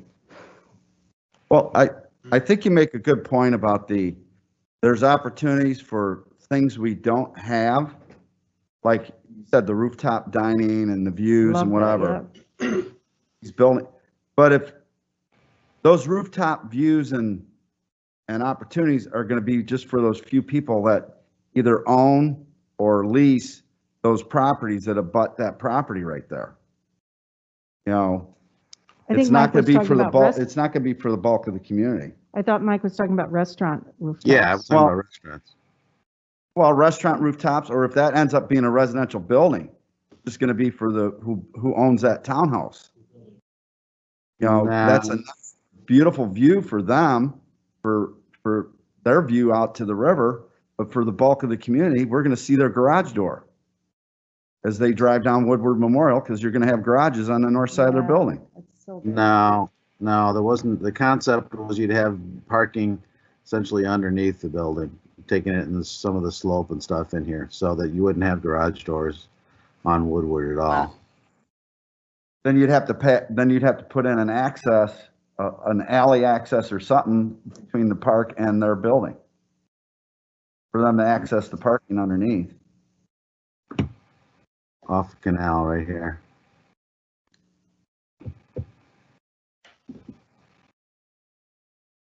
And then where's it come out? That go under and then come back out on the same canal Yeah. there? Well, that's what the two drives was. That's the concept there, yeah. But there's other ways that could be done too. So how wide would that building be? How deep? 80 feet? I think around 80. Yeah, I don't remember exactly what it was. 80 by...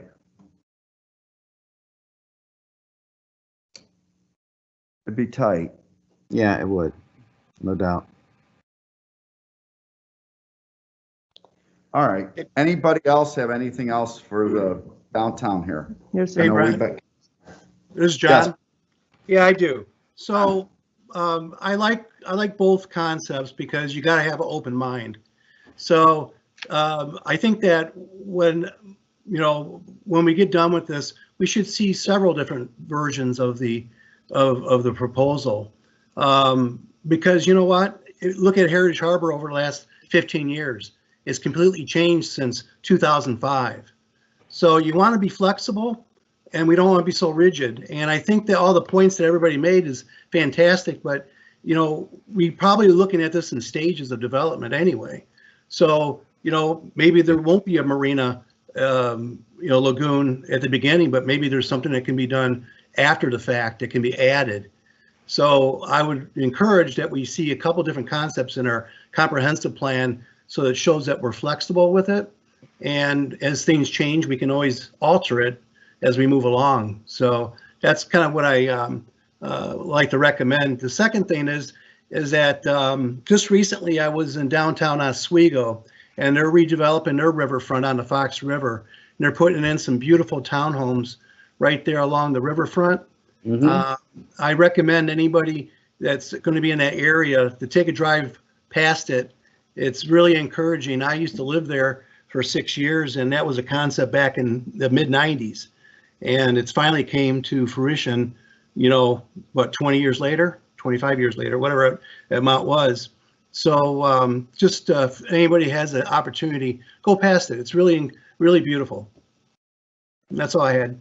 Thanks, John. Great points. And I completely agree that having some flexibility is going to be absolutely critical in this, because obviously nobody's going to drop $34 million to do all this at once anyway, right? So I think having some flexibility is important. The only thing I would say to that is that we do need to give some direction to the why on how we want the circulation to be over here. Do we want to keep with the original concept of having Canal continue to come down and they can tie into it and circulate around their building, or is there a desire to do something else with it? As long as you're okay with the concept of keeping that straight, and they're going to go back, they're going back right now and looking at the grades of how this would work in here. So we haven't seen that yet to prove that it works, but they're confident they can make it work. And so that we would kind of be a little bit tied to. That they need direction for that, because I want to get moving in the not too distant future on the why. But the rest of all of this in here could have some flexibility and some different options. Absolutely. And I think that's a great idea. Mike, Yeah. it's Deb again, and I do sit on the Y board, and you're absolutely right. We designed that building was designed from the other riverfront concept with that road, just about how you have it now, I think, right? Yep, that's right. And so the issue is ingress and egress. If we don't have that road in front of that Y, it's a traffic nightmare. Think about how you get that many cars in and out of that property if we don't have that flow.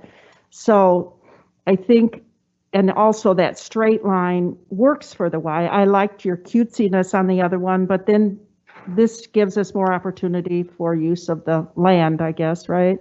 Right. So the problem with the Y is that their timing isn't going to match what we need in timing to plan the rest of this, because I think they're going to break ground, certainly this calendar and hopefully spring. We've had some wonderful things happening that are going to allow us to get started on this, hopefully. But you're right. You're absolutely right that this part of it, for that reason, probably has to be committed to and not changeable, right? Right. Agreed. I agree So- too. That's a good point. But, yeah. So that's what I'm going to do. If it's okay with you guys, I'm going to keep Canal coming straight down like that.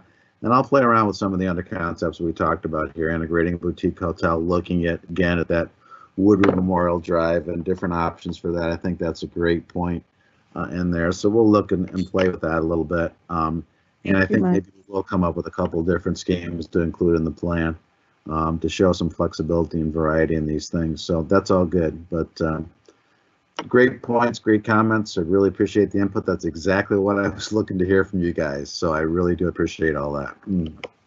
Hold on, one more. You have something, Bob, you want to ask? Yeah, I'm not on the planning commission, but I used to be. You did. I don't know if he's going to be able to hear you, Bob. You might have to I go to the didn't hear microphone. that. I'm sorry. Oh, hold on for 1 second. We got one more comment coming in. Yeah, my name is Bob Eschbach. I used to be on the plan commission. So, Who was the mayor too? Yeah, I know. yeah. The one thing I wanted to say is that, I'm always telling people to get out of their cars and walk around parks, but you know what we do? We drive. And I can't tell you how many times I've driven through Allen Park and never got out of my car. How many times when you go by Washington Square, you slow down a little bit to see it and enjoy it. And I think it's important that we not block off that view. And by moving the buildings to the south, basically all we're going to see is the backs of buildings, the fronts of buildings and parking lots, and really deprive people of that kind of joy you experience by just looking at it. But also, when I go to a town and find a place that I think looks attractive, it's because I've seen it from a car. And I think, when you go if you have the street to the south of the buildings, it just makes so much more sense in that regard. Then I had a question, I had two, but one you already answered about the why, because I'm working on that. And that's going to be I think Mike, that's going to be just an incredible piece of this whole plan. And we're lucky that we always thought that would be the last thing that got built. Who's going to build a $20 million community building? But now it's happening. And then the only other thought is, or only other question is, are the footprints of those residential buildings roughly the same footprints as in the first plan? Because you do need, we went through this with developers, I can't remember, it's 80 feet or something in order to get 2 rows of parking underground. And if you don't have underground parking, obviously nobody's going to spend a lot of money for a condo. So that's real important that, and then maybe I'm getting too detailed there, but. We'll double check that make sure it works. Okay, thank you. I have one more comment. On your Canal Street extension, at the top of it, up there by the KC's on the corner. I'm a tree guy. You got the biggest or the last American elm in Ottawa sitting at the top of that hill. It's been designated a historic tree. So in anybody's concept or anybody's whatever, take that into consideration that they're going to work around that tree. Okay, so they're not putting a road through where that tree is. We will dox you. I'm just letting you know, because I think it's been overlooked on all the plans I've seen so far. I mean, I've seen roads all over the place, different proposals for this. So I just want to make sure that that's marked out. Yep. Okay. All the rest of the trees down there, hey, I'm okay with. All right. If they got to go, they got to go. But that one, Understood. Mike, I have a hard time envisioning the topography here because it when you tell me it's a steep slope, I have a hard time seeing that. Is there any way you can help my eyes see that a little better? Yeah, you go back to the one diagram. Go back right here, where it's all yellow. Yeah. Those are all different. Those are all different lines of topography, right? So that's where the slope is, right there. And then down in the middle, it's. And then here, and it's relatively flat in here. From Woodward Street, it's 483, and down at the river's edge, it's 463. Okay. 20-foot There's drop. 483 there and 470 here, so you got 13 feet of, actually 470 right here. Okay. Yeah. So 13 foot change right there. Higher the line, more gradual, higher the Mm-hmm. It's a good steep hill. I'm not going to argue with you. It's a nice hill. Push the buildings back. Huh? That's why you push the buildings down. All right. Anything else about this part of it? I don't think so. That's great input, though. I really appreciate that. So just real quick, we haven't spent the same amount of time on the Norris Corridor yet, but we do have our photos of the areas, and we started to identify some potential development sites. That's what you're seeing here in yellow, and there probably are more. But I guess while I got you, if there are things that you guys want us specifically to look at in this corridor, point them out as we go through these slides, and we'll certainly do that because we have not really come up with any specific solutions yet for this corridor. So this is kind of the west end of the corridor. You know, Casey's is in here, and you can see the other things that are in this area. Anything that anybody wants to point out that you want us to look at in this particular stretch? I have one, if it's okay, Brent. Go ahead, John. Okay, thank you. One thing that I really would like to see, and this is something that really I think is simple because we've done it already, is try to make that corridor more attractive by adding more trees, more greenery, trying to put a buffer between the businesses and the road. If you go past there, you see is basically road, curb, and then commercial building or residential buildings. But if we could find a way to add some green space to make it more attractive, I think that would be a least expensive, but a big bang for your buck type of improvement on the west side of Route 6. Okay, we will do it.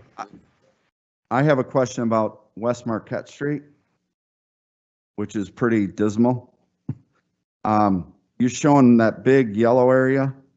Yeah. Is it being proposed to keep it? What is that, E right now, Doug? Is that E? Yeah. All of Marquette Street is E, is zone industrial.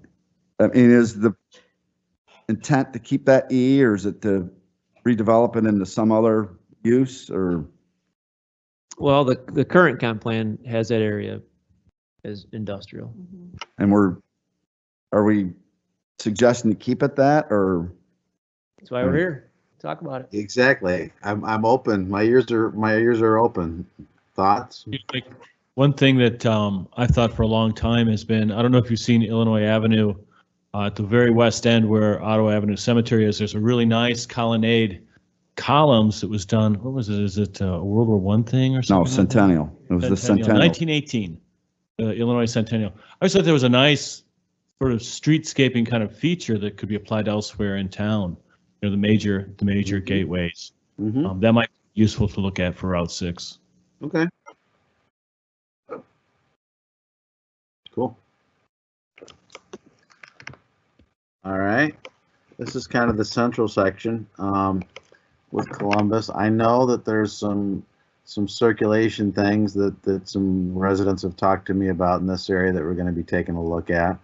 Obviously, you've got the site that the hospital acquired that they may develop. You've got a few other sites in this area. I mean, for the most part, you've seen some newer development in a couple of areas here. You've got some uses that have been there forever in the corridor. You certainly got the school on the corner with that interesting mural that it's got, which is kind of fun. So I know they got some circulation things to look at in this area. What else do you want us to look at, particularly in the central portion of the corridor? I guess it's not so much for you. I guess it's for the city to get. Have we gotten any kind of idea or projection when Morris might be putting up their building? Because they mothballed it last year. Yeah, So it's just going to stay a vacant green lot for the time for being. the foreseeable future, yes. So that when you're looking at that, I mean, yeah, we know Morris is interested in putting up a building there. The Morris Hospital is interested in putting up a building. But I wouldn't let that limit you on your possible suggestions on what might go north. Okay. Along Columbus. You know. I think they'll be here at some point. Well, we hope, but they bought the property for a couple of years ago, and they finally tore everything down, but then they put everything on hold. So I don't know if they're still planning on doing it or what, but kind of nice to know what they're doing, because it'd help us with our projections on what we have going forward from there. You could probably approach them. I can tell you that from other communities, I was doing some work in Frankfort, Illinois, and there Silver Cross bought some land for a potential hospital, never built the hospital. still sitting on the land 20 years later. So hospitals sometimes are long-term players on properties like this. So not the answer you want to hear, but just telling you from experience that they'll work at their own pace. So, Mike, I have a suggestion. Again, as we build up Columbus Street going north or coming south from, let's say the railroad tracks, or I guess if you want to use that as a reference point. Again, can we look at, are you going to be doing any street view concepts, like, us looking down towards the corridor from the sidewalk perspective or drive, car perspective, street view? I absolutely can. That's why I'm asking you what you going to look at. So if that's something you want us to take a look at, sure we can. Well, the reason I say that is that it'd be really interesting as you come down the hill, as you see there is a mix of residential. Obviously, someday that may not be all residential, it'd be commercial. But how do you make it appeasing? Possibly decorative streetlights for that corridor that leads all the way into where the canal comes in to the south. So I like to see a play of some historical, maybe landscape that comes down and up. This shows the importance of leading into the canal. What we did on Columbus Street with the street lights, and also LaSalle Street, that's something I would like to see as a concept. Okay. Very cool. We'll look at it. Thank you. Then the west end. John, that leads into the, can you go back one? Yes, I can. You're looking at Norris Drive, and that leads into something that's happening right now. And I don't know if it was on the original proposal. It kind of ties into what you're saying, John, that the canal is going to be watered hopefully by next spring. They're putting in the pump right now on the east end at the aqueduct to start filling the canal at hopefully sometime this spring. So there's going to be water from basically Fulton Street to Guyon in that canal. And, I think that's tying into what John's saying is, how do we make it one cohesive historical flow as you come into town? Okay. Great stuff. All right, go ahead. So this end, we didn't mark a whole lot here, but obviously there's some development opportunities on some key sites up in here. And, this is where we just looked at a couple of zoning cases not far from here, right? Or more or less in this area. I learned a couple things tonight too, so I'm glad I was at this meeting. But any thoughts or other things specifically? I mean, one that I'm thinking about is when we start getting out here on 71, what happens between here and the highway, and what are uses like that? Do we need to get a trail out there to connect things to the rest of the community and those kind of things? I've been thinking a little bit about that stuff myself, but what have you guys had thoughts about, and what would you like to look at in more detail in this portion of the Norris Drive corridor? You mentioned something really important. About 20 years ago, I remember people talking about trying to find ways to extend the Fox River Trail down to Ottawa. Mm-hmm. And I think that was sort of part of the idea from the original Riverwalk, was that eventually that would might be able to work its way further north, and what's north might be able to come further down. Well, the connection between Ottawa and the Dayton Bluffs, that's the key right there. I mean, I know we want to connect up to Oswego and whatever, the northern part of the Fox River, but how do we connect the town to Dayton Bluffs? Because Dayton Bluffs is about 2 miles north of where this picture is right here, and it's up that hill.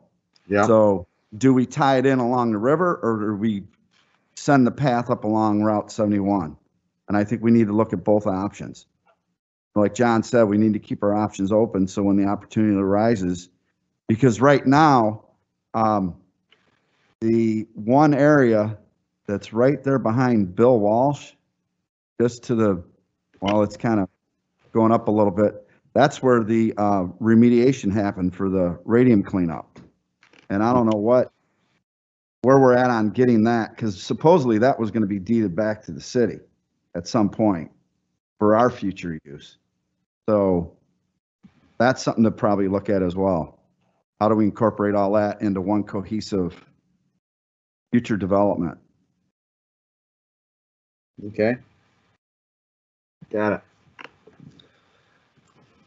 Hey, Brett, this is John. Yep. John. What happened to the trees that were in the median? I'm perplexed. I assume they're removed because disease maybe, or the salt contamination from the winter time. But that, with those gone, it just makes a huge difference on how barren, not pun on your name, but how it is with your with the trees removed. Well, I could tell you what happened to them, John. Some of them died because of the road salt, but a lot of them were taken out by cars. Speed of cars in the wintertime. They were coming flying through there. They hit a patch of ice. They hopped the curb and they took out the tree. Yeah. So over time, they've all been eliminated except for, I think there's like maybe 2 left out there. Yeah, I agree. But that'd be nice to find a way. That's actually IDOT, John. We don't control that. That's an IDOT project. Okay. We would have to go back to IDOT and get another green tree grant or whatever from IDOT to plant, another 1,000 trees like we did about 6-8 years ago. But it's a great idea. I mean, you go up to Oswego, you go up to Aurora on 71, the whole median up there is planted. There's probably 200-300 trees in a half mile. And we could do the same here. Sure. That would be something to include in your concept. Got it. Great, yeah. All right. Go ahead. The other thing I think you need to stress along this stretch of road, and John, I'm surprised you didn't mention this, was the fact we're trying to get the signage down and get it into a more smaller scale than what we currently have along there. Get more use of monument style signs, and even smaller than that, than what they put up as a monument style sign. Because realistically, you don't need a 48 square foot sign out in front of a business to tell you what's there. Everybody knows that McDonald's is there, that Burger King is there, that whatever. They don't need these 300, 400, 500 square feet signs out in front of their businesses. But I'm about the monument, the smaller signage. And I think that does a lot to improve the aesthetics as you go through the town. Absolutely. Brent, and I agree. And I think the city council is the ones that are the roadblock. We've been through this so many different times. We put together good sign ordinances, and they've never been considered serious. I'm going to be brutally honest. We've had some success, but very little when it comes to a developer saying, well, this is what we're going to do, so I agree. Well, I think if it's addressed in the proposed comprehensive plan revision, it gives us a little bit more weight to put pressure on the city to do something about it. Absolutely. And the problem is you got to do the enforcement. Someone's got to break the ice and be the first one to have the small sign. Nobody wants to do that.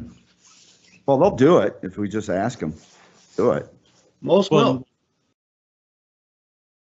One thing, and this came up a couple, I don't know if it was with Chuck Hanlon or if it came up with Zorin, was the development along the roadways where we encourage the businesses to come to the, to put their businesses in along the road and then put the parking behind. But she said about, I think it was Zorin, was about how they then turn their backs on the road and they put up some hideous bad faux front or whatever on there, and it looks bad. So I think we need to address that as well. We want to encourage the business to pull their business up to the road, create that whatever ambiance and put the parking behind the buildings, but not to ignore the street. Mhm. You know what I'm saying? I completely get what you're saying. Yeah. Yeah, the Because whole I've concept with suburbs, the I've buildings seen being suburbs up to the of it. road has failed. If you look at Ogden Avenue and Naperville Road, that's not been really successful. And then there's one on 83 and North Avenue, and all those buildings are empty. I just think that it's just, you know, in certain corridors like downtown, like they did with the Ottawa Savings Bank, fantastic. But I think on regular commercial routes, it just roadblocks or puts a fortress around the businesses. It doesn't seen it encourage work, walking but more traffic. often than not, I completely agree with the last comment. It's not been nearly as successful as people thought it would be. But I think there's a way to do it, and we'll throw in some suggestions, right? I mean, one option is, for lack of a better word, I've called it, people have called it teaser parking, right? Where you do have a few spaces in front. Most of your parking is still around the side or around the back, but you still have a few in the front. And when you do that, they typically will have a better front face to the street. So that's one option, and there are others. So great point. We'll explore that. Thanks, Mike. Any other questions about this? Where we're at? Just want to encourage anybody that's listening at home or whatever to stay involved in this. We're trying to keep the website up to date. We will have some more opportunities for input. I would expect to be back at your March meeting with some additional updates and conversation, but encourage people to go to the cultivateottawa.com website. There's places where you can provide us input and ideas and thoughts and comments there, and our contact information is there. The more input we get from the community, the better off the plan's going to be. So anybody that's out there listening, or if you want to refer people to it, encourage them to go to the website and connect with us and give us their thoughts and ideas, because the more we get, the better the plan will be and the better it will match what you guys want in your community. So Can you go back for 1 second to you had your community input meeting thing. Is there Yeah. any plans to have an in-person meeting now that we're moving into phase whatever we are in this COVID environment we're in now? I would Now love we can to do that. Yes. We've obviously been doing it this way because we didn't have much of a choice, right? But if the numbers stay good and we're available to do it in a couple months, yes, I would love to do an in-person meeting and let people come in. And by that point, we'll have boards and drawings and all that kind of good stuff. And yes, the answer is yes. I would love to do an in-person meeting. Okay. And this isn't a fair question. Do you know what phase we have to be in to have something like that? We're in phase, I think, 3 or 4 right now. Well, Whatever they did, we can have a 50-person meeting now. Yeah, if you can have a 50-person meeting now, we're probably okay as long as we stay there. We don't go the other direction. I mean, because we do it kind of, it's an open house thing where people come in at different times or whatever too. It doesn't have to be everybody at one time. So yes, we'll figure out something like that. I'll work with Doug and we'll figure out a way to have it in person next time. All right. Thank you. Thanks so much. Thank you. Bye. Thank you. All right. I guess that's our signal to go. See ya. No, I'm just saying, you don't have to hang out for our last little bit. You can leave. I don't want to kick you off. Our next meeting is going to be February. Hold on.